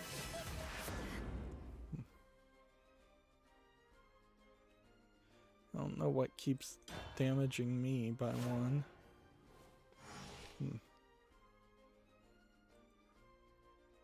Let's see. Next we have a game on Steam called Dark Minute, which is a dark looking kind of pixel graphics platforming game. It seems like it kind of feels like a frustration platforming game. I'm not really seeing any enemies. I'm seeing a lot of places where you would jump and some places where you'd swim. And that's about it.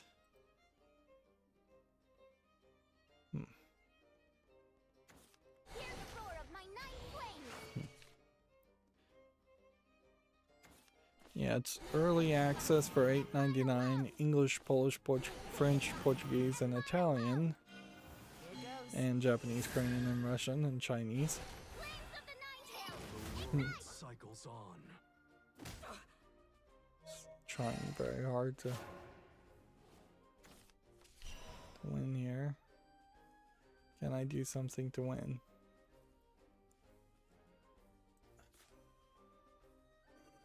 I mean, if I get 6 damage, I don't think so. I'm gonna rest for a bit. I think I needed that to win, potentially.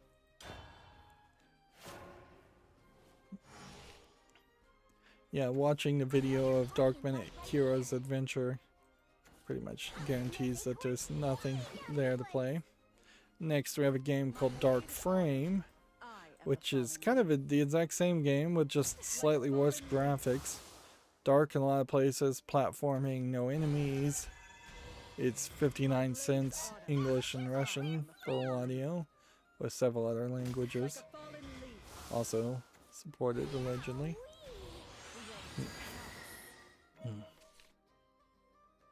This is not the end. See, next we have a game on Steam called Ghost or Trick, which looks like it's a visual novel game around maybe a horror murder mystery. The characters are drawn a little older, so it's not going for that moe art style. It's not showing a lot. It might have branching paths as far as the stories go. It's English and Japanese.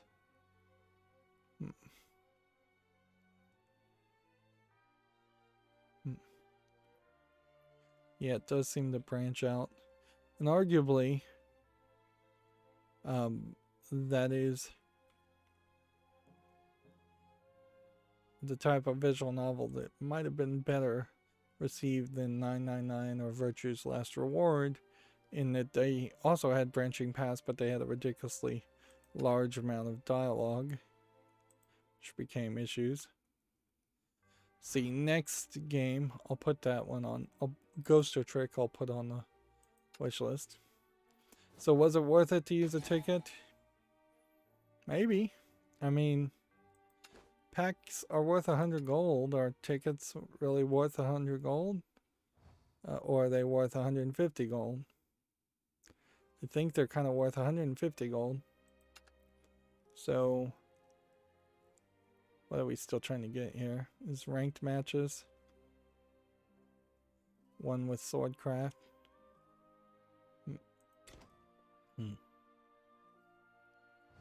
Let's do some math here. Not gonna play for a third time, but yeah, it would be 150. So each ticket was worth 150 gold. So I lost 50 gold by giving it a second chance, which is not terrible.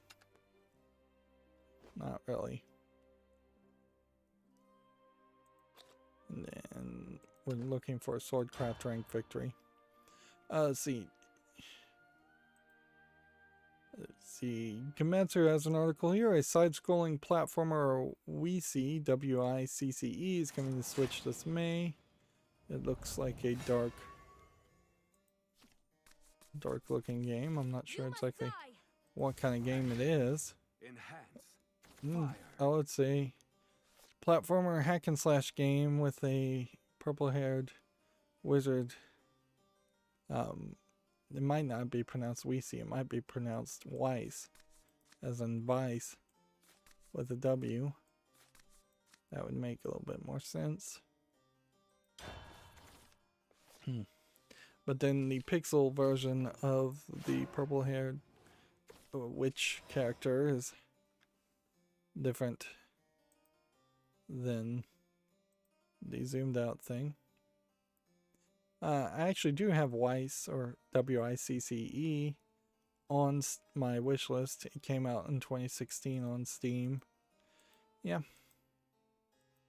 It looks like it's probably a short, simplistic hack and slash platformer game with more of a Halloween horror type feel to it. It's $4.99 English full audio, third party EULA, which seems ridiculous, but whatever.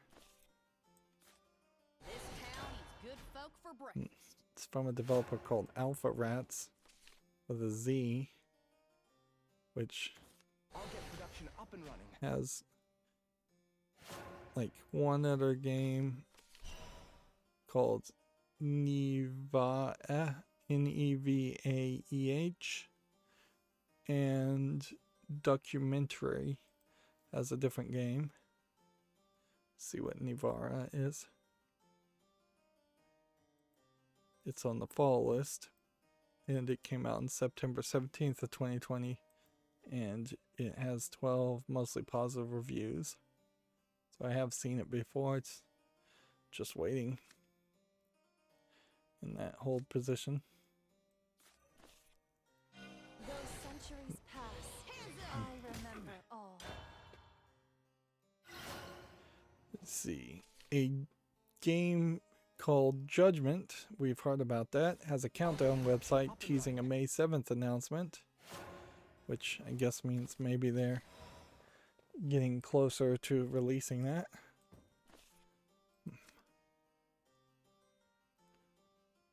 Let's see, do we want to play this, or do we want to end up doing nothing? Let's just go ahead and play this. Is to come back alive. Allow yourself to Hit forget. that, Hands up! then hit that. Useless.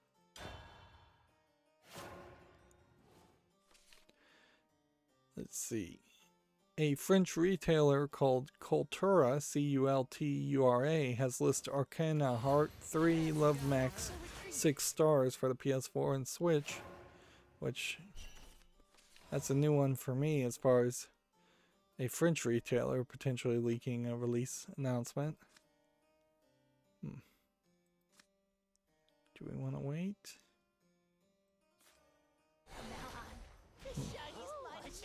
Allow yourself to forget.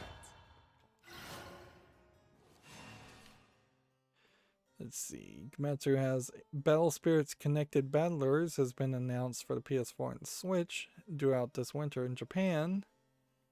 We watched the trailer here.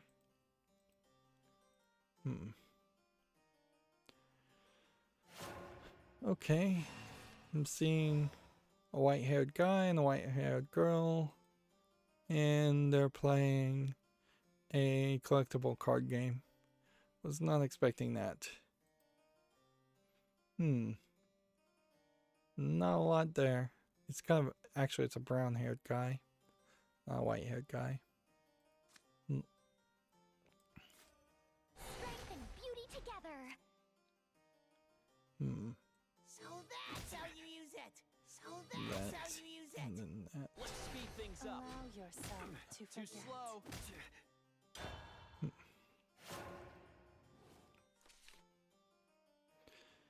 Let's see, according to Gamatsu, a Earthbound inspired RPG called Odd Venture is coming to Switch and PC in Q3 of 2022. Kickstarter campaign to launch on May 6th.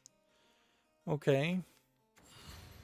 Although, honestly, I don't know if anybody's going to really be satisfied playing a Earthbound inspired game.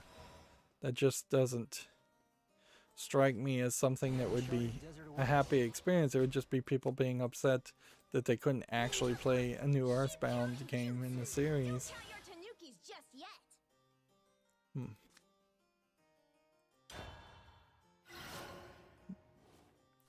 TechRaptor has an article. Nintendo has launched a new interactive Pokemon Snap preview site, which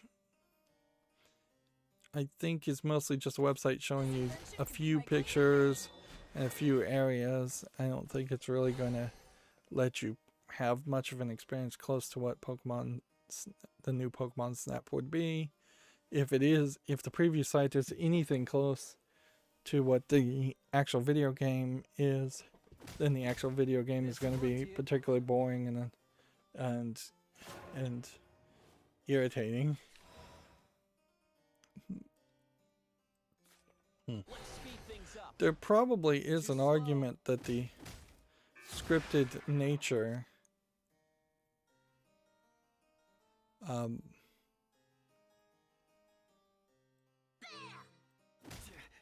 the scripted nature of should have just evolved that.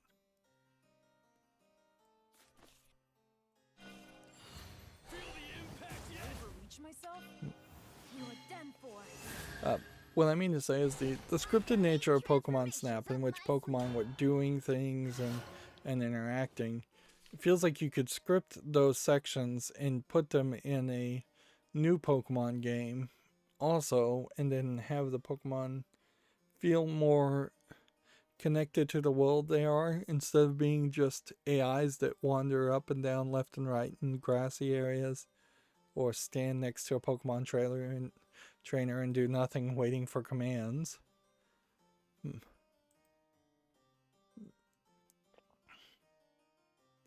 OpenCritic has an article here. A new Nintendo Switch and a Fujifilm printing app are going to launch next week. The new Switch Coming at you. I imagine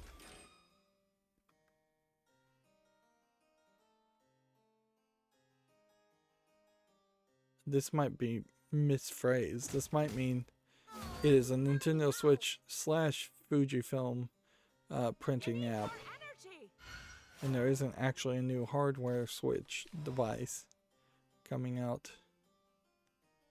Yeah. I guess the idea is that this is in line with the Pokemon Snap game, so that you could print out photos of your Pokemon, which I imagine a lot of kids will want to do something like that and be fairly annoying to their parents, wasting ink. Most people don't even need a printer these days, let alone a film photo printer.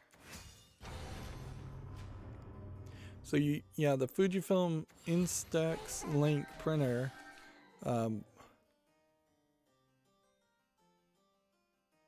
is the hardware device, and then the app is coming out to let you print from the Switch directly.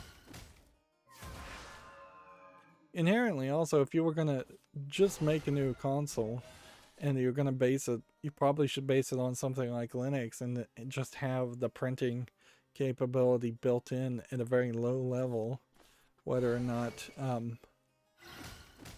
it ever actually gets used by game developers. TechRaptor has an article. Evercade has announced the Evercade Versus, which is a cartridge-based console, which I imagine nobody in their right mind is actually interested in. We've just seen a lot of this kind of ridiculousness happen. Oddly, it seems like the device itself has slots for 2 cartridges.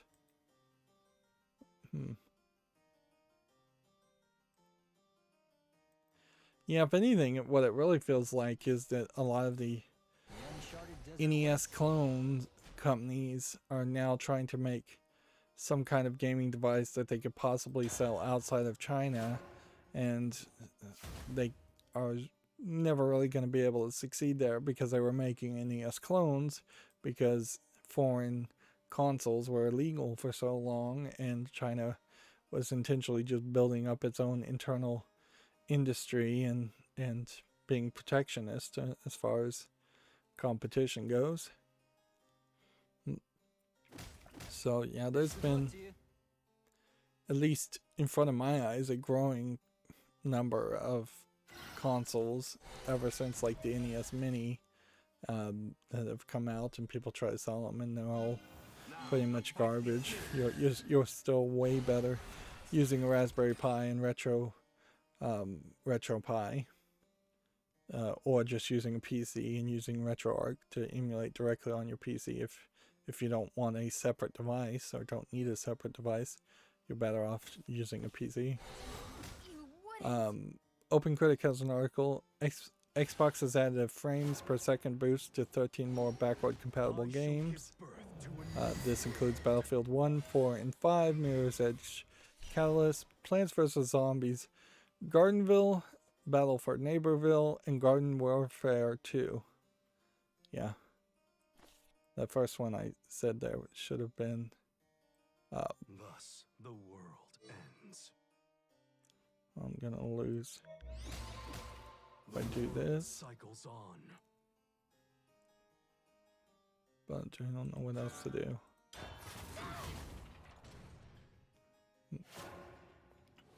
So Garden Warfare 2, Sea of Solitude, Star Wars Battlefront 1 and 2, Titanfall 1 and 2, and Unravel 2.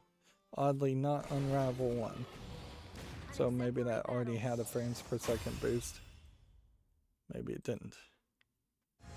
TechRaptor has an article. The next Valheim update will have updated trolls, new items, and more. Which, I haven't heard anybody say anything about Valheim in a while. So I wouldn't be surprised if it's losing interest. Let's see. Gematsu has the Resident Evil Village Castle demo trailer and details. Let's see if we can skip through this and see if there's anything of interest for me to mention. You must die. Target sighted.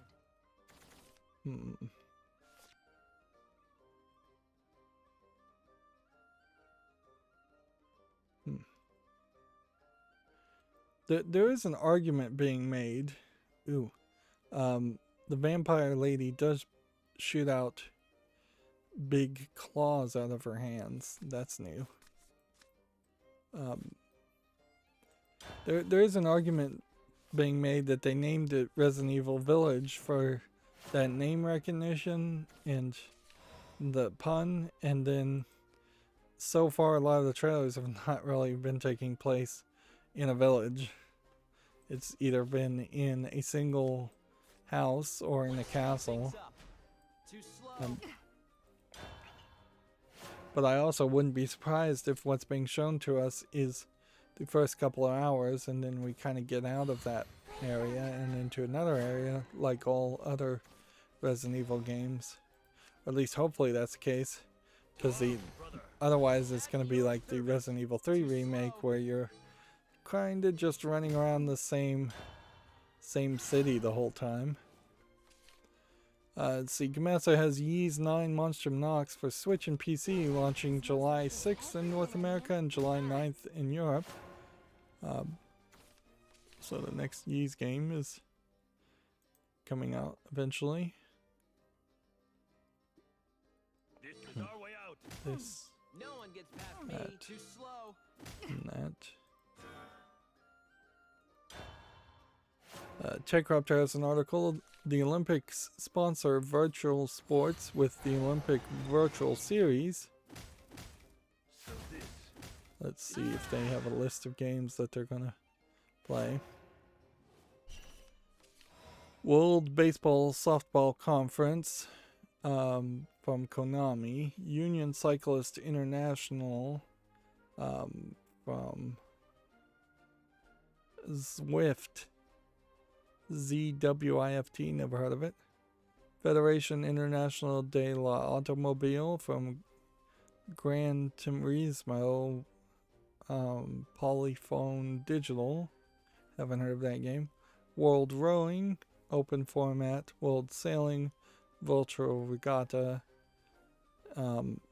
So a lot of these companies and a lot of these games are not things that I think gamers would recognize. And they definitely seem like they are just emulating events that would have already existed in the Olympics previously, and they are now simply turning it towards digital, because of the pandemic, probably for no other reason. TechRoad has an article. Wizards of the Coast has named Extra Life its partner for 2020 for any charity raising scenarios or events that they do, which I don't think there's anything horribly objectionable around Extra Life, but I could be wrong about that. May have just not heard anything.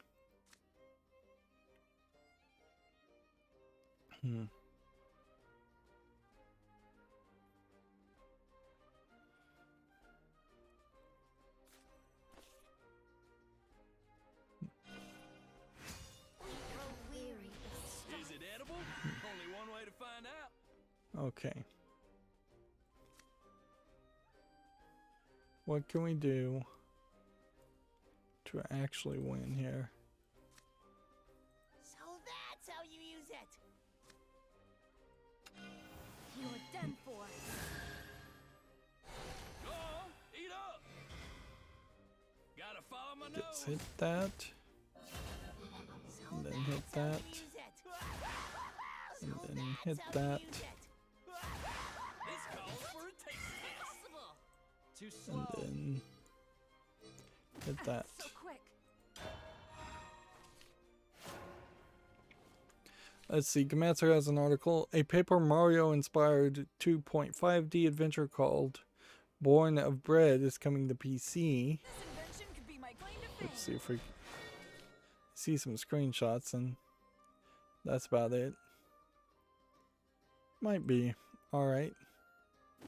Doesn't look terrible. Looks kind of close to like an Adventure Time type story and environment, with just a more kid-friendly, I think, even than Adventure Time animation style and character designs. I need more feel. More Got a job to do. Okay. Now I want to keep this one, and this one, and this one.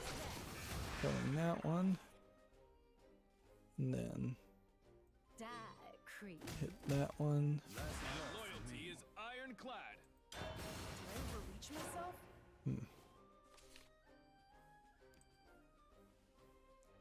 See. Gamatsu has a Konda Alice Mo Suru debut trailer. This looks like this is a Yuri visual novel. Yeah, it's a Yuri short mystery visual novel. Let's see what the trailer might give us. Let's see, a girl doing traditional Japanese archery, blonde-haired girl, some other girls, a girl's in a regular school outfit, a girl in a traditional kimono. So, yeah. Loyalty is ironclad.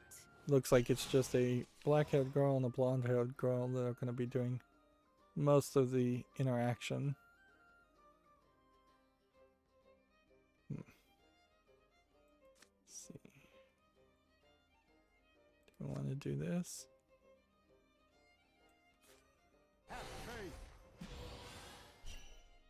Steal yourself. Hit that. Steal yourself. So quick. This town needs good folk for I should have played that first.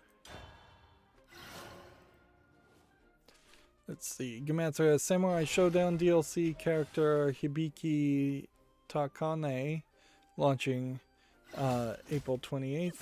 This is a black-haired ninja girl from the looks of it. And what's funny is like the European video that's embedded from YouTube is visible, but the English video is age restricted for the North American, and the Japanese is not restricted.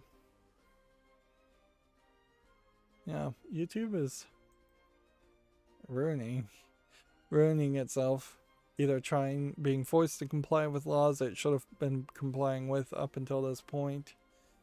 A big point of this, I think, is the age verification. I've definitely noticed that Google's demanding the ages of everyone, which honestly you should have already known that, or at the very least you should have been able to say anybody who started an account at least 13 years ago on Google should be greenlit instead of asking their actual age, but that may not be good enough.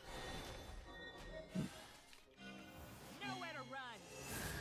And I think you'd be surprised how many people do have like a Gmail/Google account that is at least 13 years old. Still kind of failing miserably to get one swordcraft victory, and we don't really have anything else we could do. We could do the default swordcraft. Let's see, Gemetsu has Tyson Idol Mahjong Final Romance 2 coming to the Switch on April 28th in Japan. And this is a collection of the 1980s anime style of anime girls.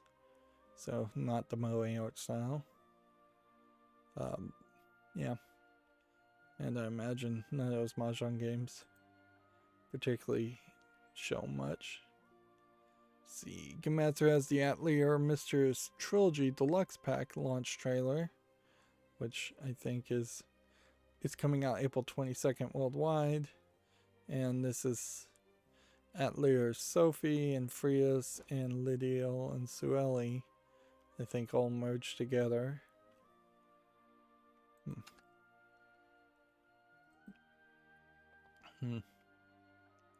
See, Gematsu has Square Enix and Hiro Mashima announced fantasy RPG Gate of Nightmares for iOS and Android. And this, yeah, looks like an RPG game. Prepare for defeat. See, let's watch the trailer and see if there's anything special. I find it weird that Square Enix would announce yet another RPG game when they seem to really not have enough momentum to maintain interest on anything other than Final Fantasy games. But maybe what is happening here is Square Enix is like hiring secretly a lot of people that are leaving PlayStation that wanted to make their own RPG games. Yeah, the most noticeable thing about this RPG is that there is a wizard fairy type character called Miruru that looks particularly young looking. And then there's like a somewhat young looking male protagonist with a sword named Azel. Also, he looks kind of childish. And I don't know if you really would want to play an RPG where you have a 12-year-old potentially, or someone with the attitude of a 12 or 14-year-old as your main hero. Like, you could certainly make the argument that a lot of even the Square Enix Final Fantasy heroes were kind of childish characters in the first place, but they usually, particularly the later Final Fantasies, are aging them up to being like 15. They were getting married and they were like 20, 22, 25, I would assume, in my mind. Not super young. In Final Fantasy VII's characters, I assume all those characters are in their 20s too. Of course, as I get older, my assumption on their ages might be getting older too. How much is in it for me?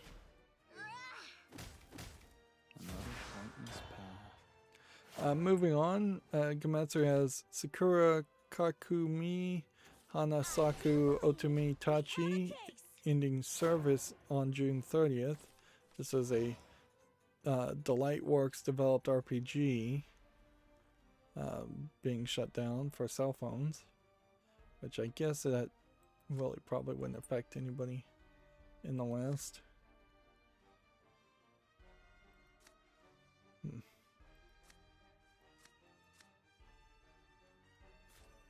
Don't call me short. I guess do that, and I guess do that, and I guess we'll just try and wear it down.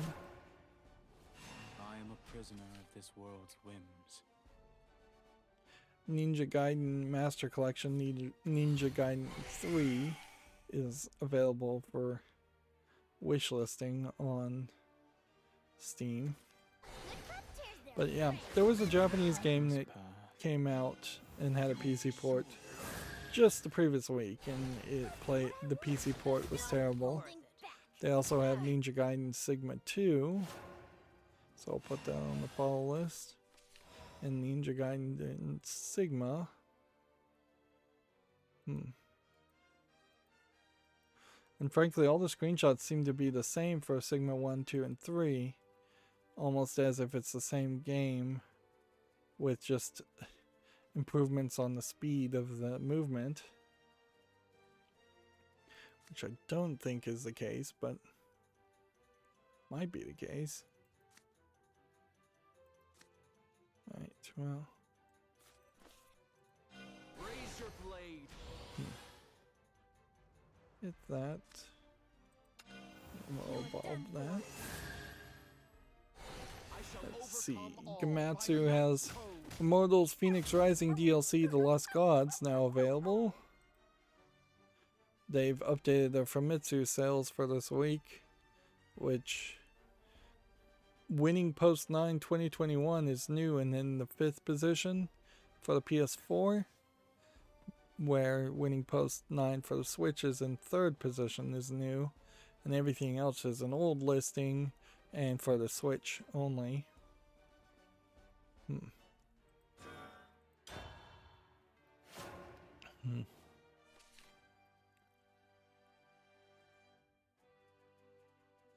See, Gamatsu has Biomutant World trailer,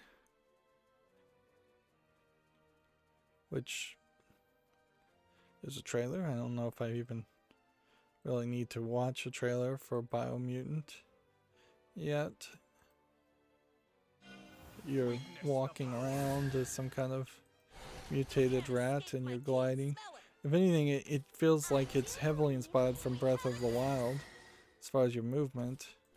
But it's just walking and maneuvering yourself. It's not showing any of the gameplay. This is a game from THQ Nordic, and frankly, THQ Nordic could benefit from having more of a lineup. Raise your blade. Let's see. Gamatsu has Sinran, Nin, Ninja Tyson, Neptune, Sojo Taichi no Kyoin. First details and screenshots. This is the Sinran Kagura / Neptunia game with the Ninja Girls versus the video game Avatar Girls. Looking at the screenshots, it seems like the clothing outfits aren't too scantily clad so far, although we don't know if there's going to be battle damage on them, so the outfits might get more revealing later. It seems like the actual game itself is more of an RPG hack and slash type game going against enemies. Looking at the heads up display, it doesn't seem like you are really expected to take a lot of damage or use a lot of energy or spend a lot of time fighting any one specific group of enemies, and instead you're going to be just fighting a lot of the same enemies over and over again. It kind of feels like a Warriors series type game where you're going to spin around and attack 4 to 6 people at once.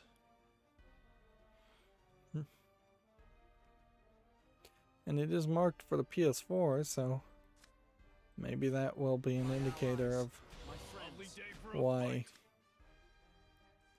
fight. there's less potential adult content in it than you'd normally expect from those developers, or lewd content, at An least. exemplary battle. A PS4 physical edition launches August 26th for the game Song of Horror in Japan. Let's see. We have a game on Steam called ASMR Lightness Light Painting, which looks like nothing, for $2.39. Alright, I'm just trying to get to the end here. There's a game called Sute, S-U-T-E Kina, K-I-N-A, Kanojo no Tsukurikata, which is tagged as a visual novel, and it has 256 reviews, and it's 17% positive. I've never seen a visual novel game so poorly reviewed. The only thing I could assume is that there's just major censorship here. It's very, very negative. $8.99 Japanese full audio. Let's see what the negative reviews.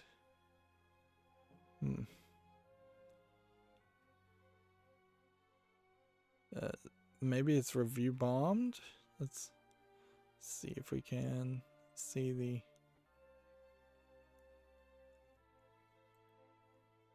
I'm not seeing the graph either.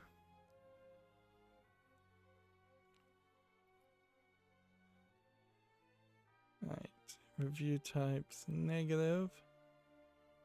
I have one that says stop romanticizing mental health illness, abuse, drug use, and rape.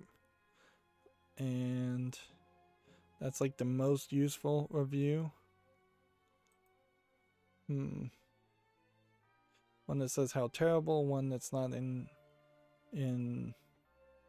English. What is going on with this game?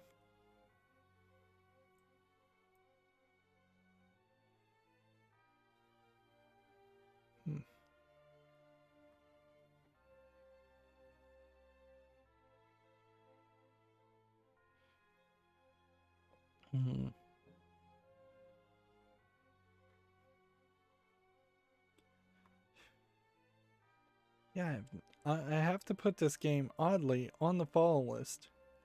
Just to follow the controversy. I'm actually going to use it as a follow because the animation here looks decent. And this doesn't look like just a low effort visual novel. It does seem to be fairly short. So I don't know if there's a bigger controversy here or if story says it's a love story. Its own description is a love story between a yandere social anxious girl and a well-born young lady, produced by the Japanese Bishoujo game brand Sushi Soft. Interaction occurs at several points where choices are given to the player, and these choices eventually lead to 8 various endings.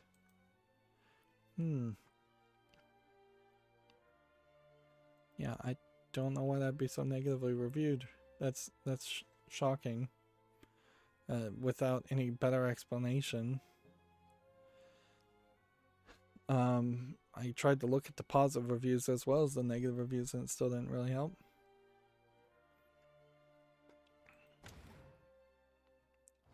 Let's see, we've got a game on Steam called Night Wanderings, which is a top-down twin-stick shooter.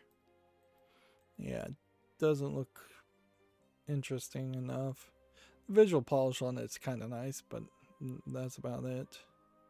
It's $1.19, English only. Let's see if we really not accomplishing anything today, are we? We have a game on Steam called Norin, which is described as a simple key finder game. To me, it looks like a dark screenshot horror game where you're wandering around with a lamp in this dark dungeon. It's $2.39 English and Turkish. Yeah. Let's see, I just need like one swordcraft victory. I guess I could get that unranked, and then I just need a ridiculous amount of other victories anywhere else. So if we came over and said, let's just play Forestcraft.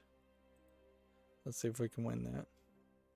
Next, we have a game on Steam called Cinemojo Oscar, which looks like a mobile game.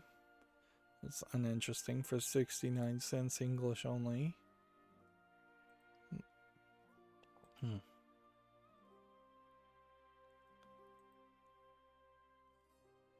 See. Next, we have a game on Steam called The Wave Story, which is a dark screenshot. Looks like frustration platformer. They're calling it a puzzle platformer. It's $2.99 English and Portuguese Brazil. Yep. It is really weird to be in the wrong settings and not be able to do the web peek, because all of a sudden it feels like I just have to describe everything, and I'm just leaving a lot of people out on not really understanding what's going on.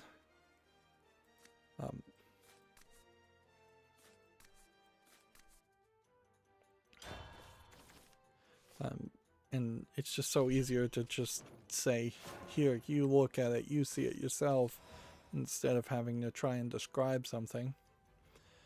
Let's see, next game we have is called Eye Roll, which is a asset flipped eyeball rolling around a just kind of asset flipped maze.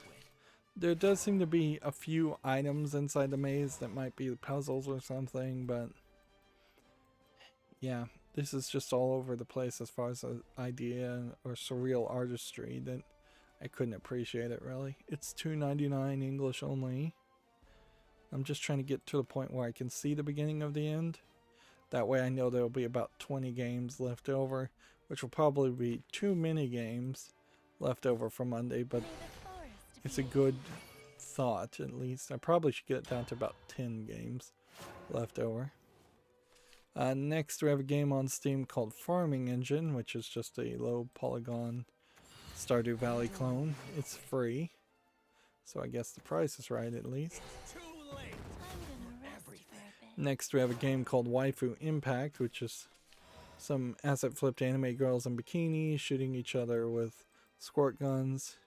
But certainly the emphasis here is to show off the asset flip girls in the bikinis only and not have an interesting squirt gun game. There's already been a game like that that would be much more worth your dollar, and that would be, I believe, Senran Kagura Peach Beach Splash. So it becomes real questionable as to why you would buy Waifu Impact from a no-name developer instead, other than the fact that it's $5.39.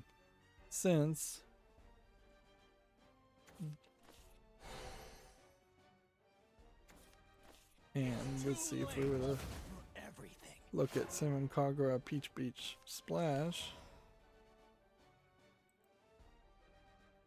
it is $29.99, rated very positively. It's on my wish list. And if you were to buy all the DLC on it, you would spend $365.73. But I don't know if you actually need to buy any of the DLC, because I think that is pretty much just different outfits.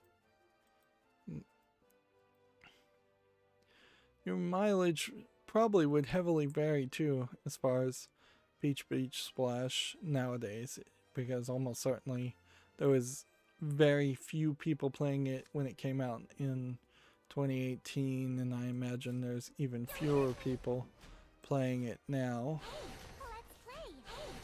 So you're not going to be able to jump into a multiplayer. But that is even worse, I imagine, for a no-name developer making a clone of that game. Here we have on the chat BZ Tanaka saying hello on the chat. Hello, BZ. Almost want to say Tanaka-san, but we'll go with BZ. We have a game on Steam here called King of Drift, which just looks like another low-effort attempt at making a drifting game with very, very low frame rates on the video. It's early access for $14.99, English full audio. Let's see. Stay away. We hit this. They're picking on me. We could do this. Breeze will guide you. Do I want to evolve? Help me, fairy. Oh, the blueprints. Hey, let's play. Yeah.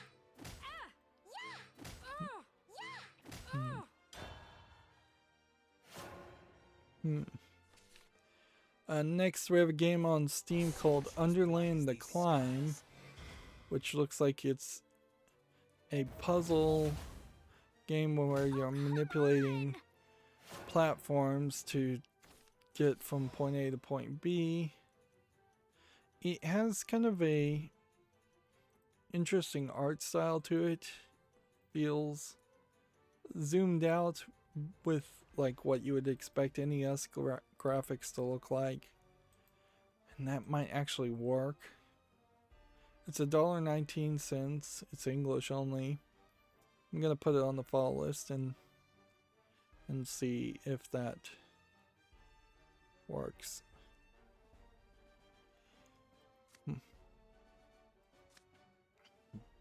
Each fairy in your hand. Well, how many fairies could I get in my hand? Reasonably.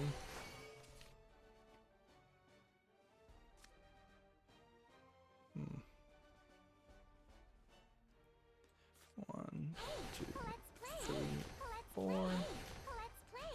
Let's play. End the turn.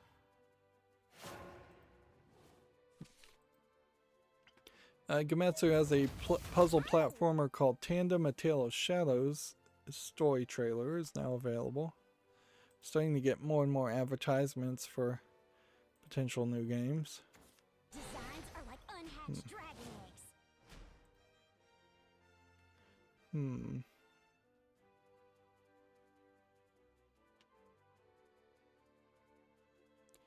The video doesn't want to play, so I'll talk about a different article. Gamatsu has Demon Slayer, Kimitsu no Yabai, Hinokami, Kaputan, adding Sabito Makomo, which I think is yet another character. And that fighting game is going to just add more and more characters, I'm sure, as it goes. Alright, now the trailer for Tandem wants to play. So I can jump around. Nope. Let's see. 5 damage. There you are, my little trespasser. 7 damage here. Forget it. I'm done. End the turn. So it looks like on the trailer, which I'm afraid to skip forward at this point, so I'm just gonna let it play all the way through to watch. Seems like a doll is dropped off the back of a cart, and maybe a teddy bear was dropped off the back of it, and so then they are chasing after the cart and into this like magical world. And so it's like, you would assume with the word tandem that it's a co-op game, and the teddy bear seems to be in a different gravitational field than the doll girl is. So there might be something to that, but honestly I wouldn't be surprised if there's actually very little to it. It seems to be a top-down perspective game that you're playing most of the time, and then you have to switch controls between the doll and the bear to get through some areas. And it seems like the dolls works in light where the teddy bear works in shadow.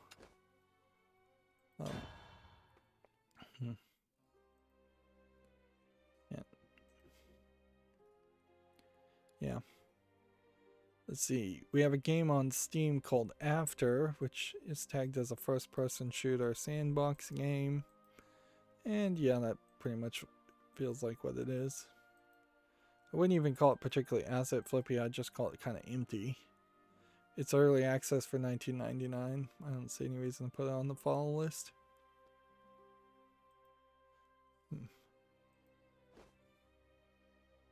See, I feel like there's a storm happening outside and my internet service is about to drop because of that.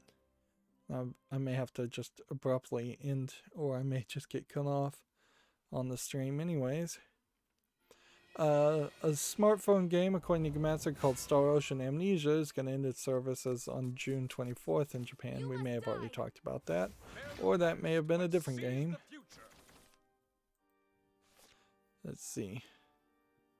TechRaptor has an article, Judgment: The Next Gen Difference, which, yeah, maybe the game Judgment had already come out and they're releasing a next generation version of it. That would make some sense.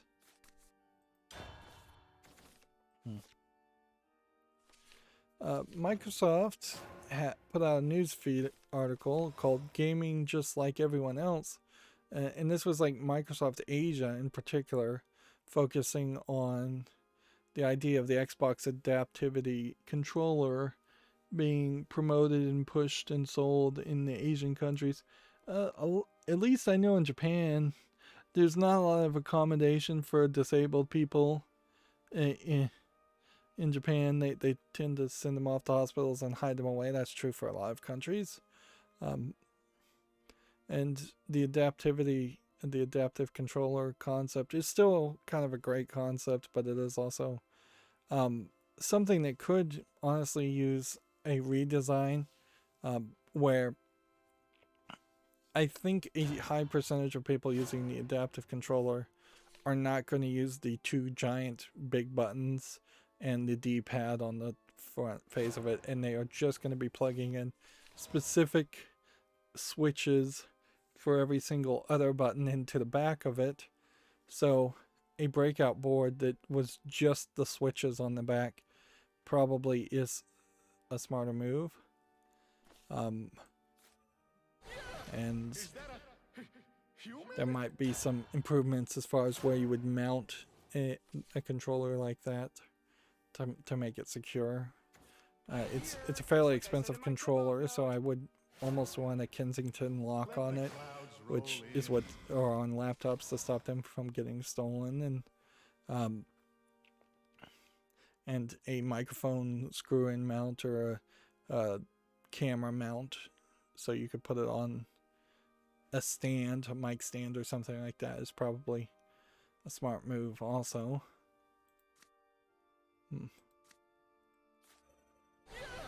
Is that a human? But yeah, I don't know how you're going to be able to continue around promoting that adaptivity controller without scaling it up.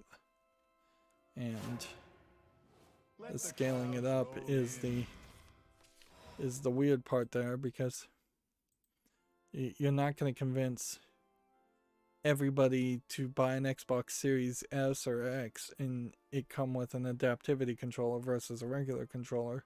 What you could do is you could have the regular controllers try to be more compatible and accessible, but you really can only go so far before you're drastically changing the designs of an Xbox One controller.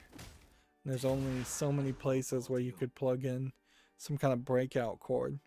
Actually, that would probably work very nicely, as if there was just a USB breakout box or breakout cord that you plugged into the back of your controller, and then you could plug in any number of devices into that cord, and those devices would act as replacements for the buttons. Yeah, actually that would make so much sense. But you would have to have a multiplexer chip of some sort, I would imagine, inside that breakout cord to take what could be potentially 15, 16 inputs and then multiplex that into some kind of USB signal or electrical digital signal.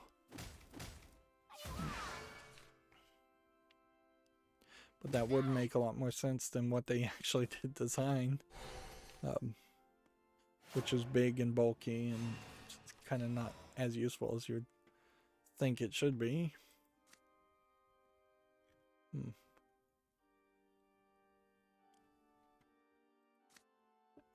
no duplicate cards in my deck, but there are duplicate cards in my deck, so that's point. See, Gamma Sutra has a job listing for PlayStation as a facial modeler in San Diego, California. The Godot engine announced version 3.3 with a focus on optimization and reliability for anybody using the Godot engine to program games, which is probably nobody listening to my channel, but whatever. Alright, so that shows the beginning of the end, which means this game can be the final game for today's stream, and we can end at 2 hours and 30 minutes. And that's almost certainly the right move because it's storming. You're done for. Just go ahead and hit that. Get ambush. So we'll just go through the games that are left and whatever, and we'll try to leave about 10 games for Monday if we go through them all, whatever. So we have a game on Steam called Angry Space Bees, which looks like terrible pixely graphics. Early access for $1.79. Claims to support 29 languages. We have a game on Steam called Screen Space, which looks like horrible neon graphics, which seems to be basically a timing clicker game for $1.99. Looks terrible. Then we have a game on Steam called Zero Chance, which is tagged as a hack and slash Souls-like game, and it just doesn't seem to have enough polish to look like it's a fully thought out idea. It's $1.19, English only. Let's see. Do this. Do this. Just like I said in my tip-off note. And then An honest day's work. hit that. Hit that. We'll just have to evolve here. I'll save you all. Go ahead and play that. This model comes with everything. No one gets past me. Hit that. I lowballed you.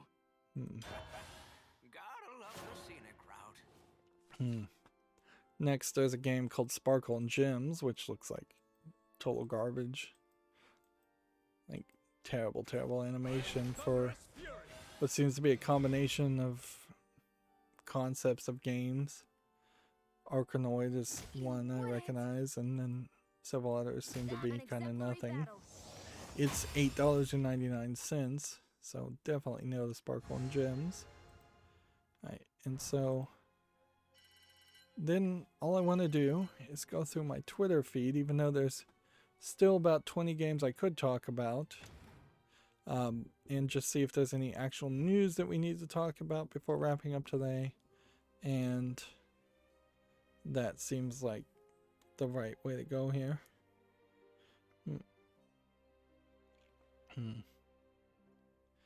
Apparently, Johanna Faries, Faries, has become the general manager of Call of Duty. Bobby Kotick said something nice about Joanna Fairies, and Activision retweeted it. Hmm. Hmm.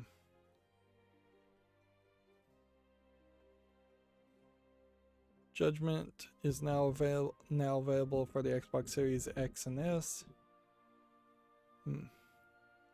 CD Projekt Red refunded 30,000 copies of Cyberpunk 2077 last year in a 2.2 million refund campaign, according to Gamma Sutra.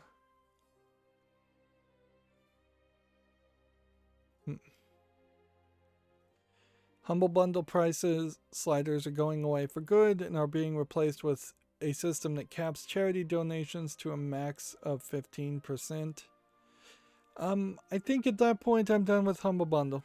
Like I don't see a reason to continue doing promoting them or doing anything with them. It was a good deal when there was when you could give all the money to charity or all the money to the developers if that's the charity you wanted to give it to, although that's not really a charity. But if Humble Bundle as a company, since it's been bought out by another company, is going down this greedy route, they're only going to get more and more greedy. And yeah, on top of that, the Humble Bundles have been not well suited to me for a while. So I don't feel like it felt a little different to promote something that could be 100% charity if you chose it versus just promoting a website.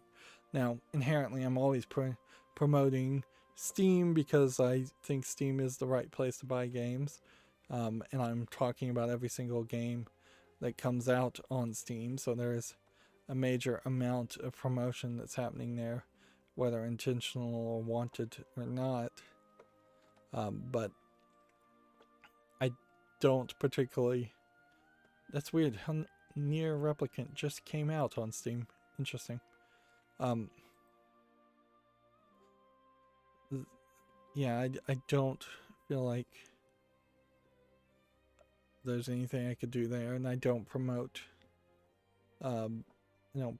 like Epic Game Store because I don't think it's a good game store. I don't promote itch.io. I don't promote Games Planet, which is having a spring sale giveaway, according to Tech Raptor. I don't promote Indie Gala. That's another one. There was that one that was all about the Steam keys and using stolen Steam keys. That had all kinds of controversy around it, and we haven't heard anything about them in a while. So I kind of wonder why that is the case. Really, feels like there should have been some controversy. There was a content creator that came out and said, if you like video games, buy them at full price. I don't think that is getting any new sailors, new purchasers, really, though. That's not honeyed words to convince a on the edge potential purchaser. That's telling people to spend more money that people don't have in almost every scenario on products. And honestly, I cannot ever make an argument that you should risk your own financial health by buying a game at full price. If a company can't afford to put their games on sales, then they are fine to never put their games on sales, and they may lose on some purchasers. There's plenty of companies like that on Steam that just never put their games on sales, and thus I never buy it. Capcom is kind of a great example of that. They very rarely discount their games to what I feel is a reasonable amount. It is also certainly part of the corruptive, insane way that capitalism has become, in which the idea that market forces will find the right price for for your product, and then you will be guaranteed to succeed if you have a good product.